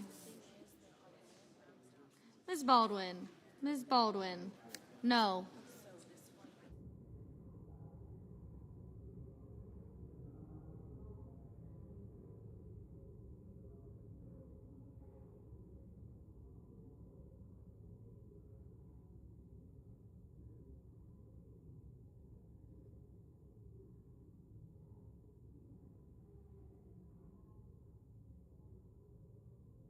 Mr. Booker, no.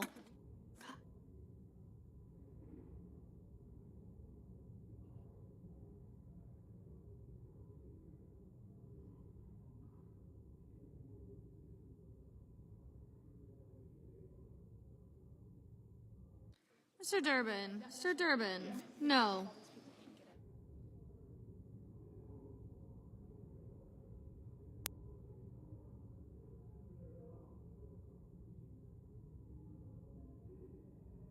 Mr. Padilla, no.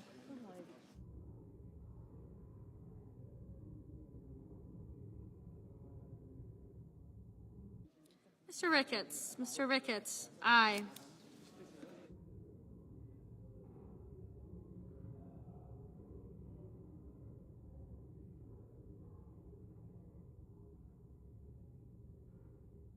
Ms.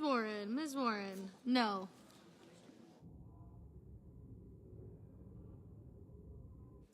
Ms. Alsobrooks, no.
Mrs. Hyde Smith, aye.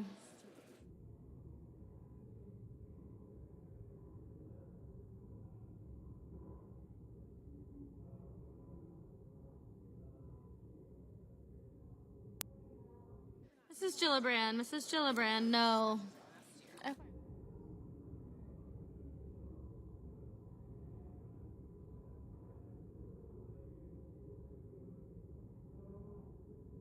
Mr. Schatz, no.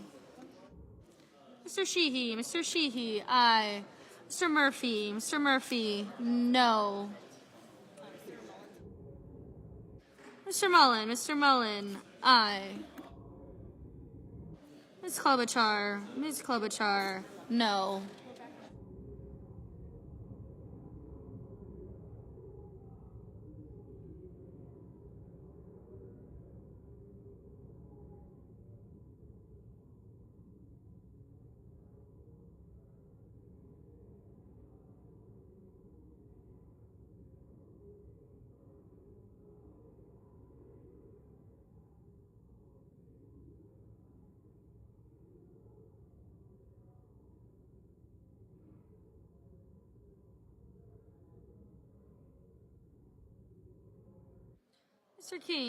Mr. King, no.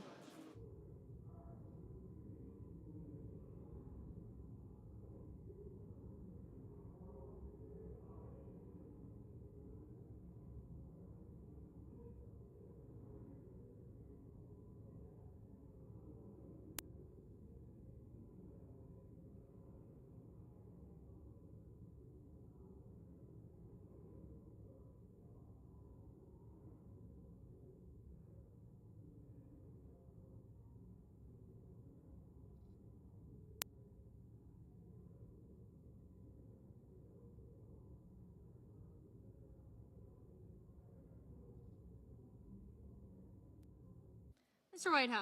Whitehouse, no.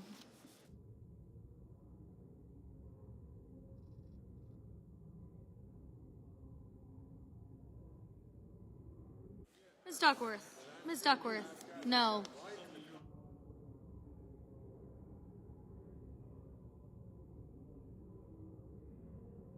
Mr. Justice, aye.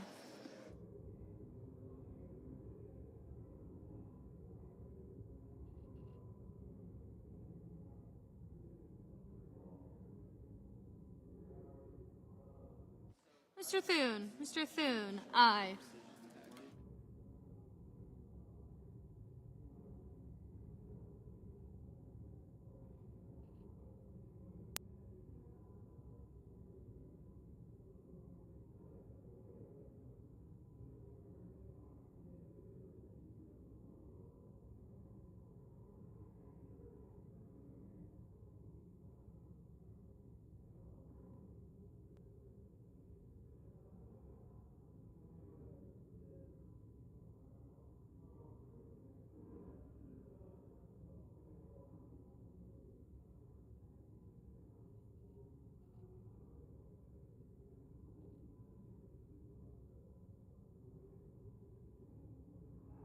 Ms. Cortez Masto, no.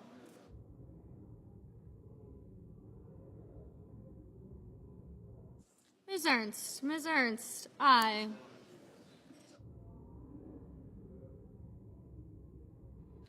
Mr. Warnock, no.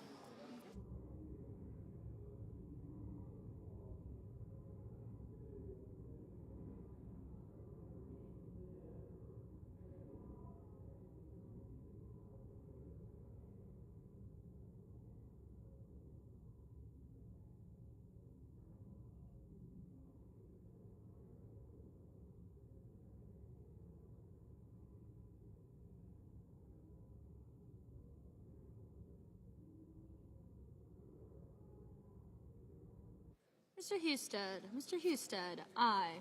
Mr. Johnson, aye. Mr. Lujan, no.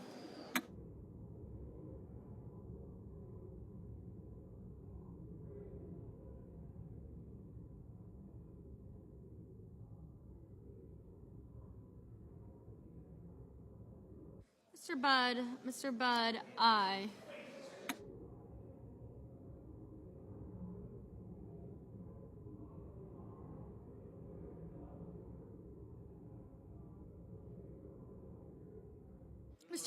Mr. Bennett, no.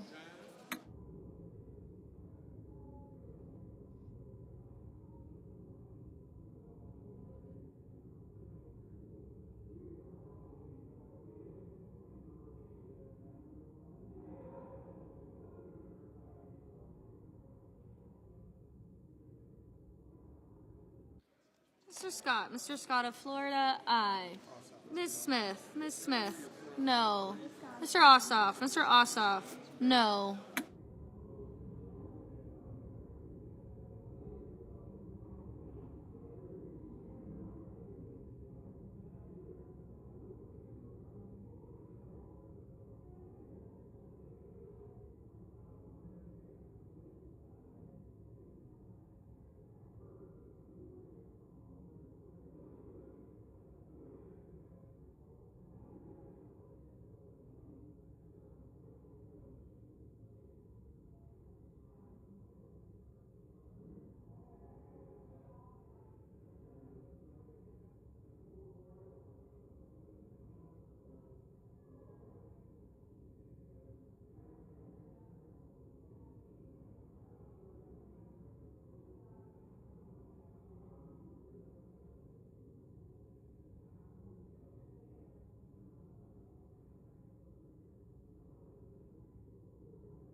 Mr. Coons, Mr. Coons, no.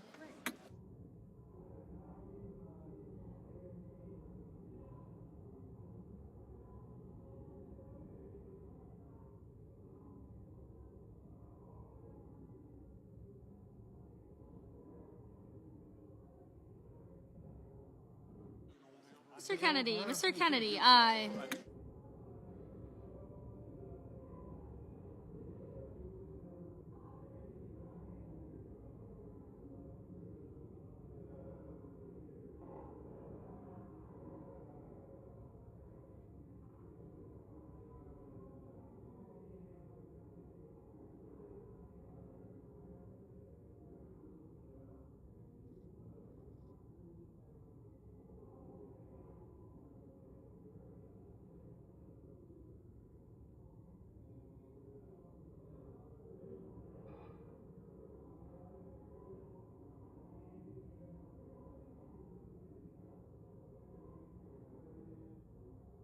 Mr. Schumer, no.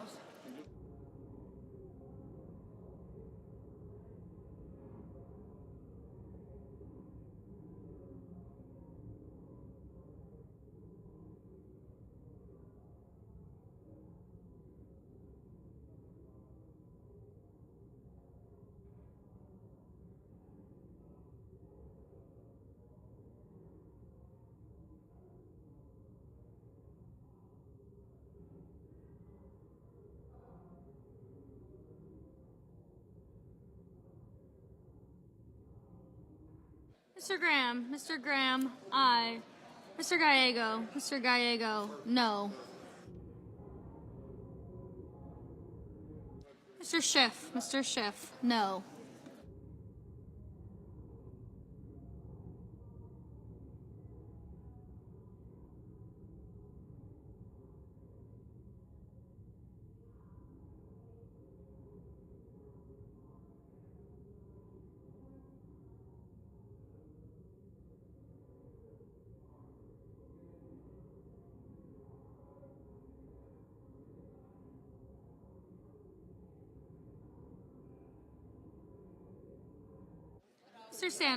Mr. Sanders, no. Mr. Hawley, aye.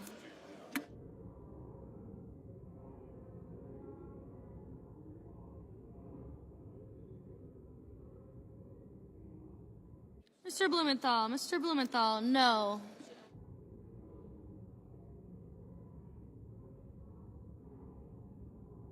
Mr. Kane, no.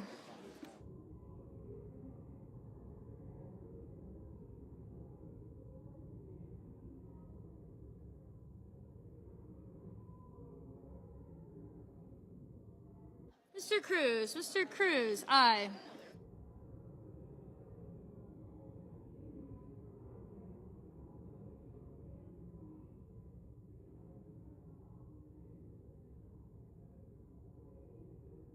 Mr. Banks. Mr. Banks, aye.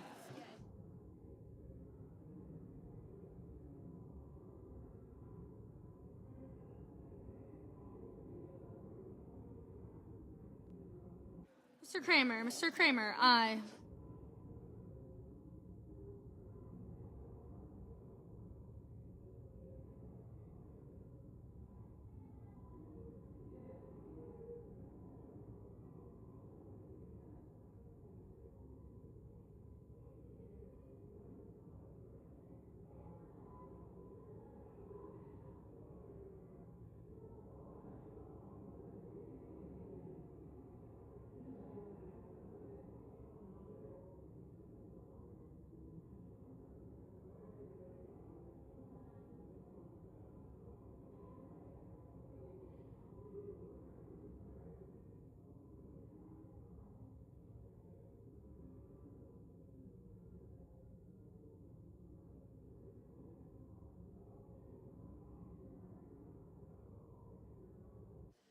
Mr. Tuberville. Mr. Tuberville, aye.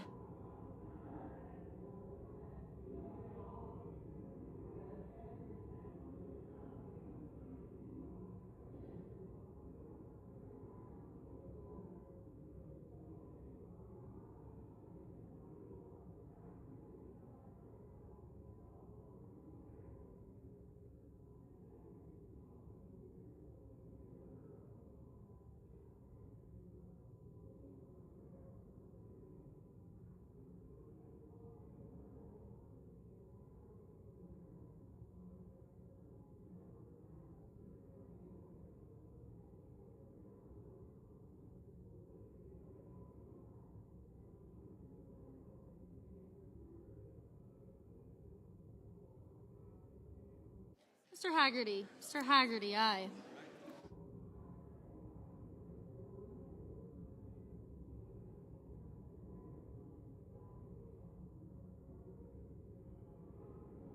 Mr. Markey. Mr. Markey, no.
Mr. Hoven.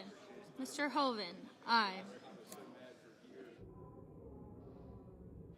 Ms. Cantwell. Ms. Cantwell, no.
Lummis. Ms. Lummis, aye. Yes.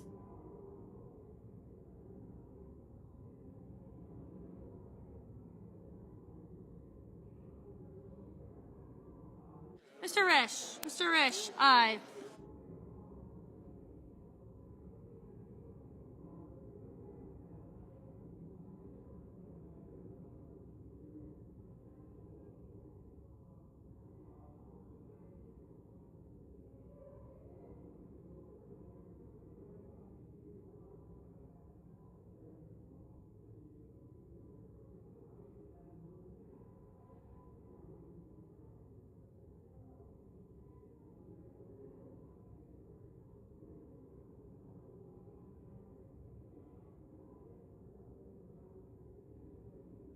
On this vote, the yeas are 46, the nays are 42, and the nomination is confirmed. Under the previous order, the motion to reconsider is considered made and laid upon the table, and the President will be immediately notified of the Senate's action. Mr. President, Majority Leader. Thank you, Mr. President. I ask unanimous consent that the mandatory quorum call with respect to the Pettit nomination be waived. Without objection. The clerk will report the motion to invoke cloture. Cloture motion. We, the undersigned senators, in accordance with the provision of Rule 22 of the Standing Rules of the Senate, do hereby move to bring to a close debate on the nomination of Luke Pettit of the District of Columbia to be an Assistant Secretary of the Treasury, signed by 17 senators. Under the previous order, the mandatory quorum call under Rule 22 has been waived. The question is it the sense of the Senate that debate on the nomination of Luke Pettit of District of Columbia to be Assistant Secretary of Treasury shall be brought to a close? The yeas and nays are mandatory under the rule. The clerk will call the roll. Ms. Alsobrooks.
Ms. Baldwin, Mr. Banks, Mr. Barrasso, Mr. Bennett, Mrs. Blackburn, Mr. Blumenthal, Ms. Blunt-Rochester,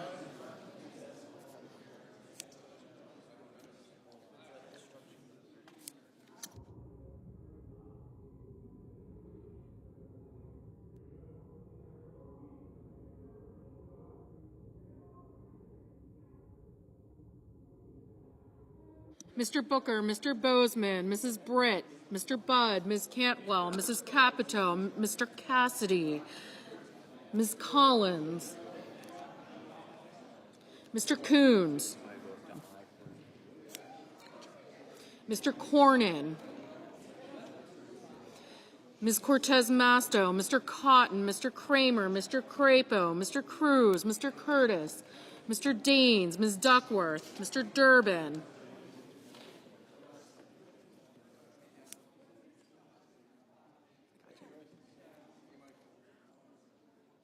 Ms. Ernst, Mr. Fetterman,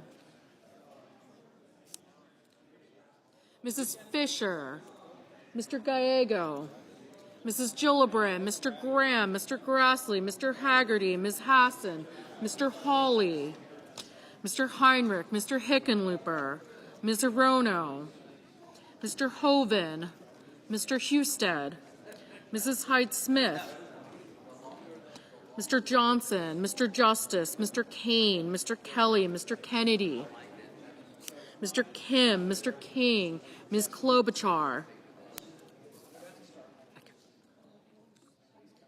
Mr. Langford, Mr. Lee, Mr. Lujan, Ms. Lummis, Mr. Markey, Mr. Marshall, Mr. McConnell, Mr. McCormick, Mr. Merkley, Mrs. Moody, Mr. Moran, Mr. Marino,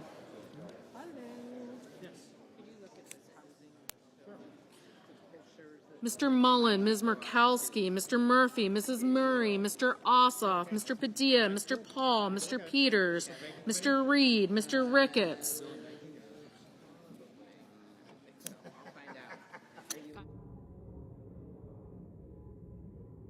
Mr. Risch, Ms. Rosen, Mr. Rounds,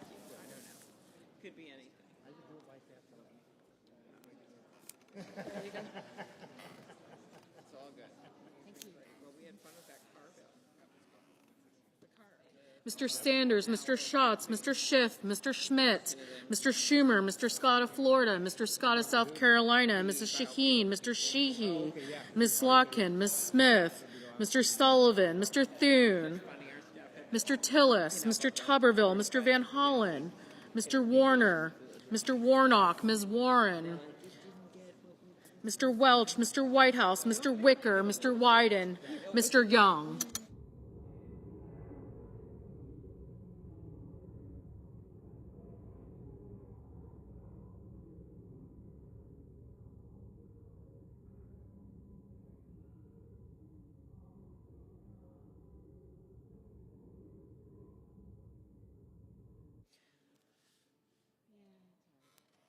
Senators voting in the affirmative: Also Brooks, Barrasso, Blackburn, Budd, Cornyn, Cotton, Crapo, Daines, Ernst, Gillibrand, Graham, Grassley, Haggerty, Hassan, Hawley, Husted, Hyde-Smith, Johnson, Justice, Kelly, Kennedy, Kim, Langford, Lummis, Mullen, Peters, Reed, Risch, Schiff, Schmidt, Scott of South Carolina, Tuberville, Warner, and Whitehouse. Senators voting in the negative: Baldwin, Bennett, Blumenthal, Blunt-Rochester, Booker, Cantwell, Coons, Cortez Masto, Duckworth, Gallego, Heinrich, Hickenlooper, Kane, King, Lujan, Markey, Merkley, Padilla, Sanders, Smith, Warren, and Wyden. Mr. Sheehy, aye.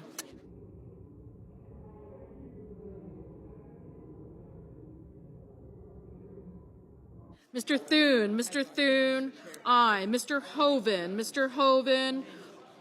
aye. Mr. Kramer, aye.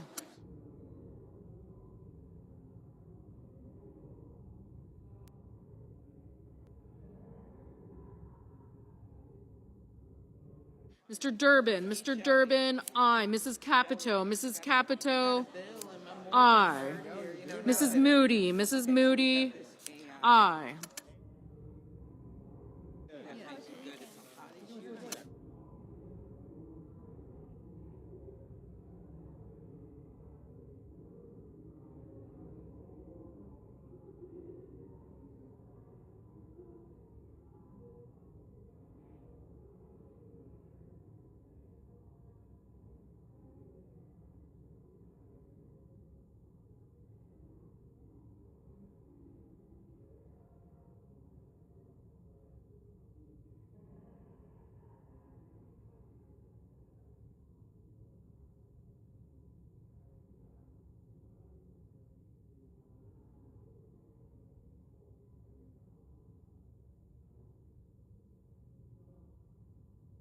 Mr. Schatz, Mr. Schatz, no.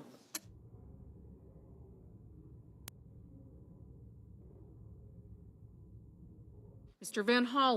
Van Hollen, no.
Mr. Marino, aye.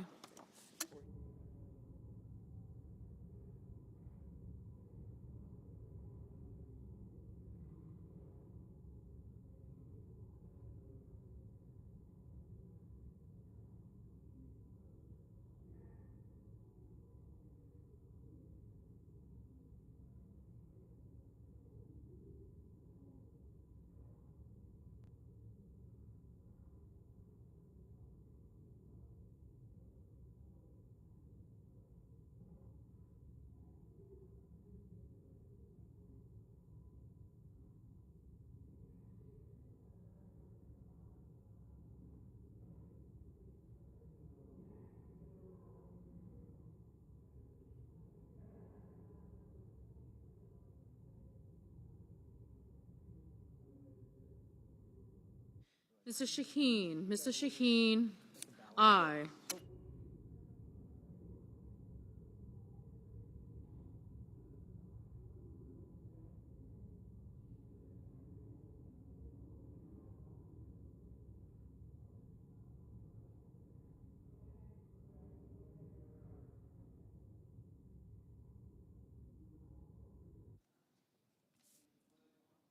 Ms. Hirono, no. Mr. Wicker, aye. Mr. Young, aye.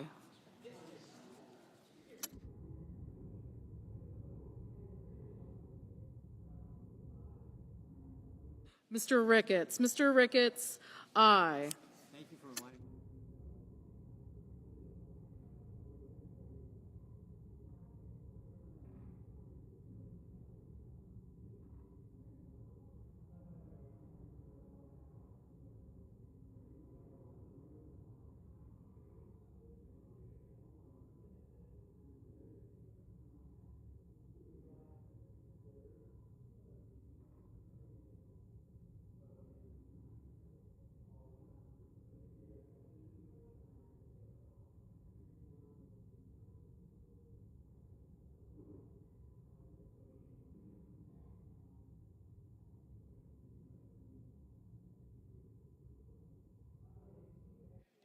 Mrs.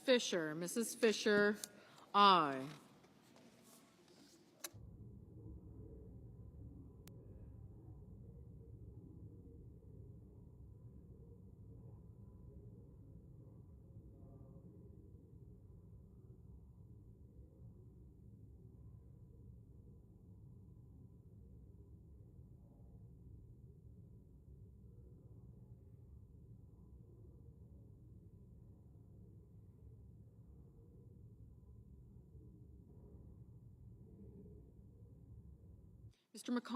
Mr. McConnell, aye.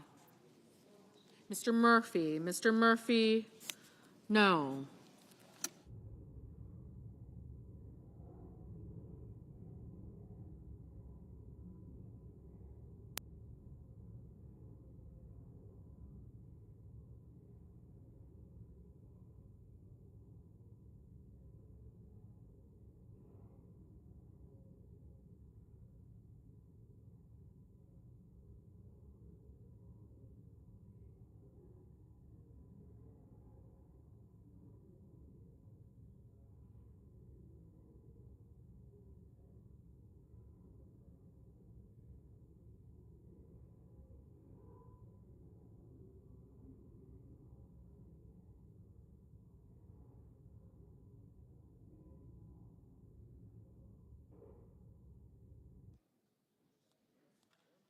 Mr. Cruz. Mr. Cruz, aye. Mr. Marshall. Mr. Marshall, aye.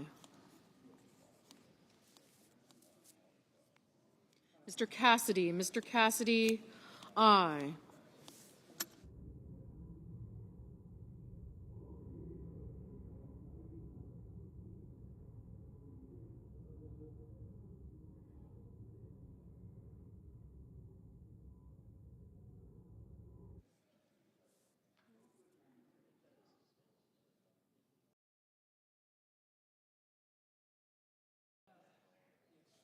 Mr. Bozeman. Mr. Bozeman, aye.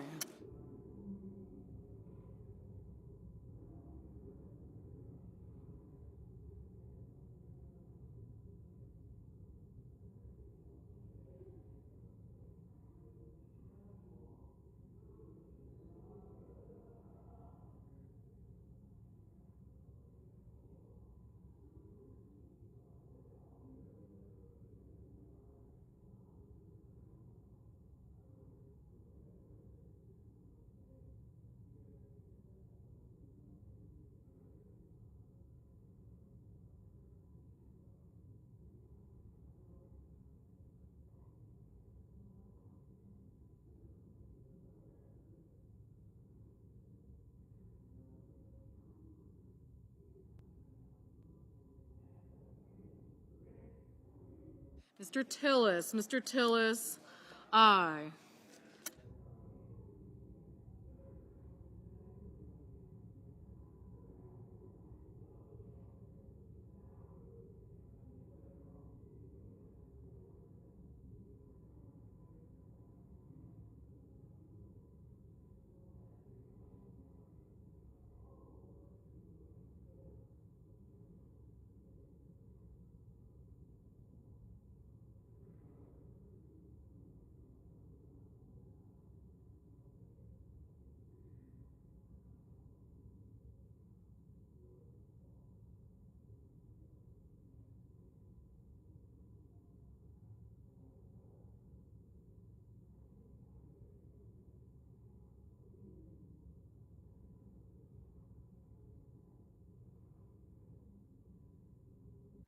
Ms. Collins. Ms. Collins, aye.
Mr. Ossoff. Mr. Ossoff, no. Mr. Scott. Mr. Scott of Florida, aye. Mr. Banks. Mr. Banks, aye.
Mrs. Klobuchar. Mrs. Klobuchar, aye.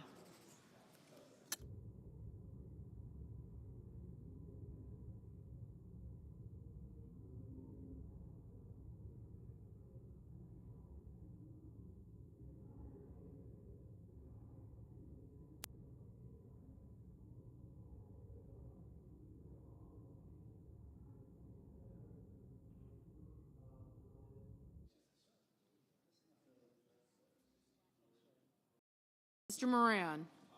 Mr. Moran, aye.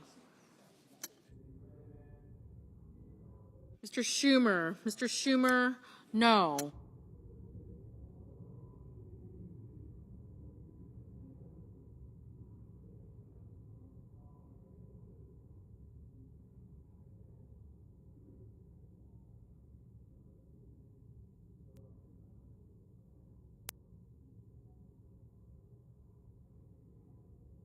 Mr. Warnock. Mr. Warnock, aye.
Mrs. Britt. Mrs. Britt, aye.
On this vote, the yeas are 16, the nays are 28. The motion is agreed to. The clerk will report the nomination. Nomination, Department of the Treasury, Luke Pettit of the District of Columbia to be an Assistant Secretary. Mr. President, Majority Leader. I ask unanimous consent the Senate resume legislative session being a period of morning business with senators permitted to speak therein for up to 10 minutes each. Without objection. I ask unanimous consent that the Senate proceed to the immediate consideration of calendar number 89, S433. The clerk will report. Calendar number 89, S433, a bill to require the Secretary of Commerce to establish a National Manufacturing Advisory Council within the Department of Commerce and for other purposes. Without objection, Senate will proceed to the measure. Mr. President, I ask unanimous consent that the committee reported amendment be agreed to and the bill as amended be considered read a third time. Without objection. Mr. President, I know of no further debate on the bill as amended. If there's no further debate, the question on the passage of the bill is amended. All in favor say aye. Aye. All opposed, no. The ayes appears to have it. The ayes do have it. The bill as amended is passed. Mr. President, I ask unanimous consent that the motion to reconsider be considered made laid upon the table. Without objection. I ask unanimous consent that the Senate proceed to the immediate consideration of calendar number 86, S283. The clerk will report. Calendar number 86, S283, a bill to require the Undersecretary of Commerce for Standards and Technology and the Administrator of National Oceanic and Atmospheric Administration to develop a standard methodology and so forth and for other purposes. Without objection, the Senate will proceed to the measure. Mr. President, I ask unanimous consent that the bill be considered read a third time and passed, and that the motion to reconsider be considered made laid upon the table. Without objection. I ask unanimous consent that the Committee on the Judiciary be discharged from further consideration, and the Senate now proceed to S-Res 283. The clerk will report. S-Res 283, commemorating the 90th birthday of His Holiness the 14th Dalai Lama on July 6, 2025, as a day of compassion and so forth. Mr. President, I ask unanimous consent that the... Without objection. Sorry. The committee is discharged. The Senate will proceed to the measure. Mr. President, I ask unanimous consent that the Merkley Amendment at the desk, the resolution as amended, be agreed to, the resolution be agreed to, the preamble be agreed to, and the motion to reconsider be considered made and laid upon the table. Without objection. Mr. President, I ask unanimous consent that when the Senate completes its business today, it stand adjourned until 10 a.m. on Tuesday, July 15th. That following the prayer and pledge, the journal proceedings be approved today at the morning hour be deemed expired. The time for the two leaders be reserved for the use later in the day. Morning business be closed, and the Senate proceed to executive session and resume consideration of calendar number 65, Luke Pettit, post-closure. Further, notwithstanding Rule 22 at 11:30 a.m., the Senate vote on confirmation of the Pettit nomination, and if cloture is then invoked on calendar number 134, Anthony Tata, the Senate recess subject to the call of the chair following the cloture vote to allow for the weekly conference meetings and the official Senate photograph. Further, that when the Senate reconvenes, all post-closure time be expired. The Senate vote on confirmation of the Tata nomination, and if confirmed, the Senate then vote on the motion to invoke cloture on calendar number 184, Joseph Edlow. Finally, if any nominations are confirmed during Tuesday's session of the Senate, the motion to reconsider be considered made and laid upon the table, and the President be immediately notified of the Senate's action. Without objection. Mr. President, for the information, the Senate will have two votes after the official photograph at 2:15 p.m. tomorrow. If there's no further business to come before the Senate, I ask that it stand adjourned under the previous order. The Senate stands adjourned until 10 a.m. tomorrow.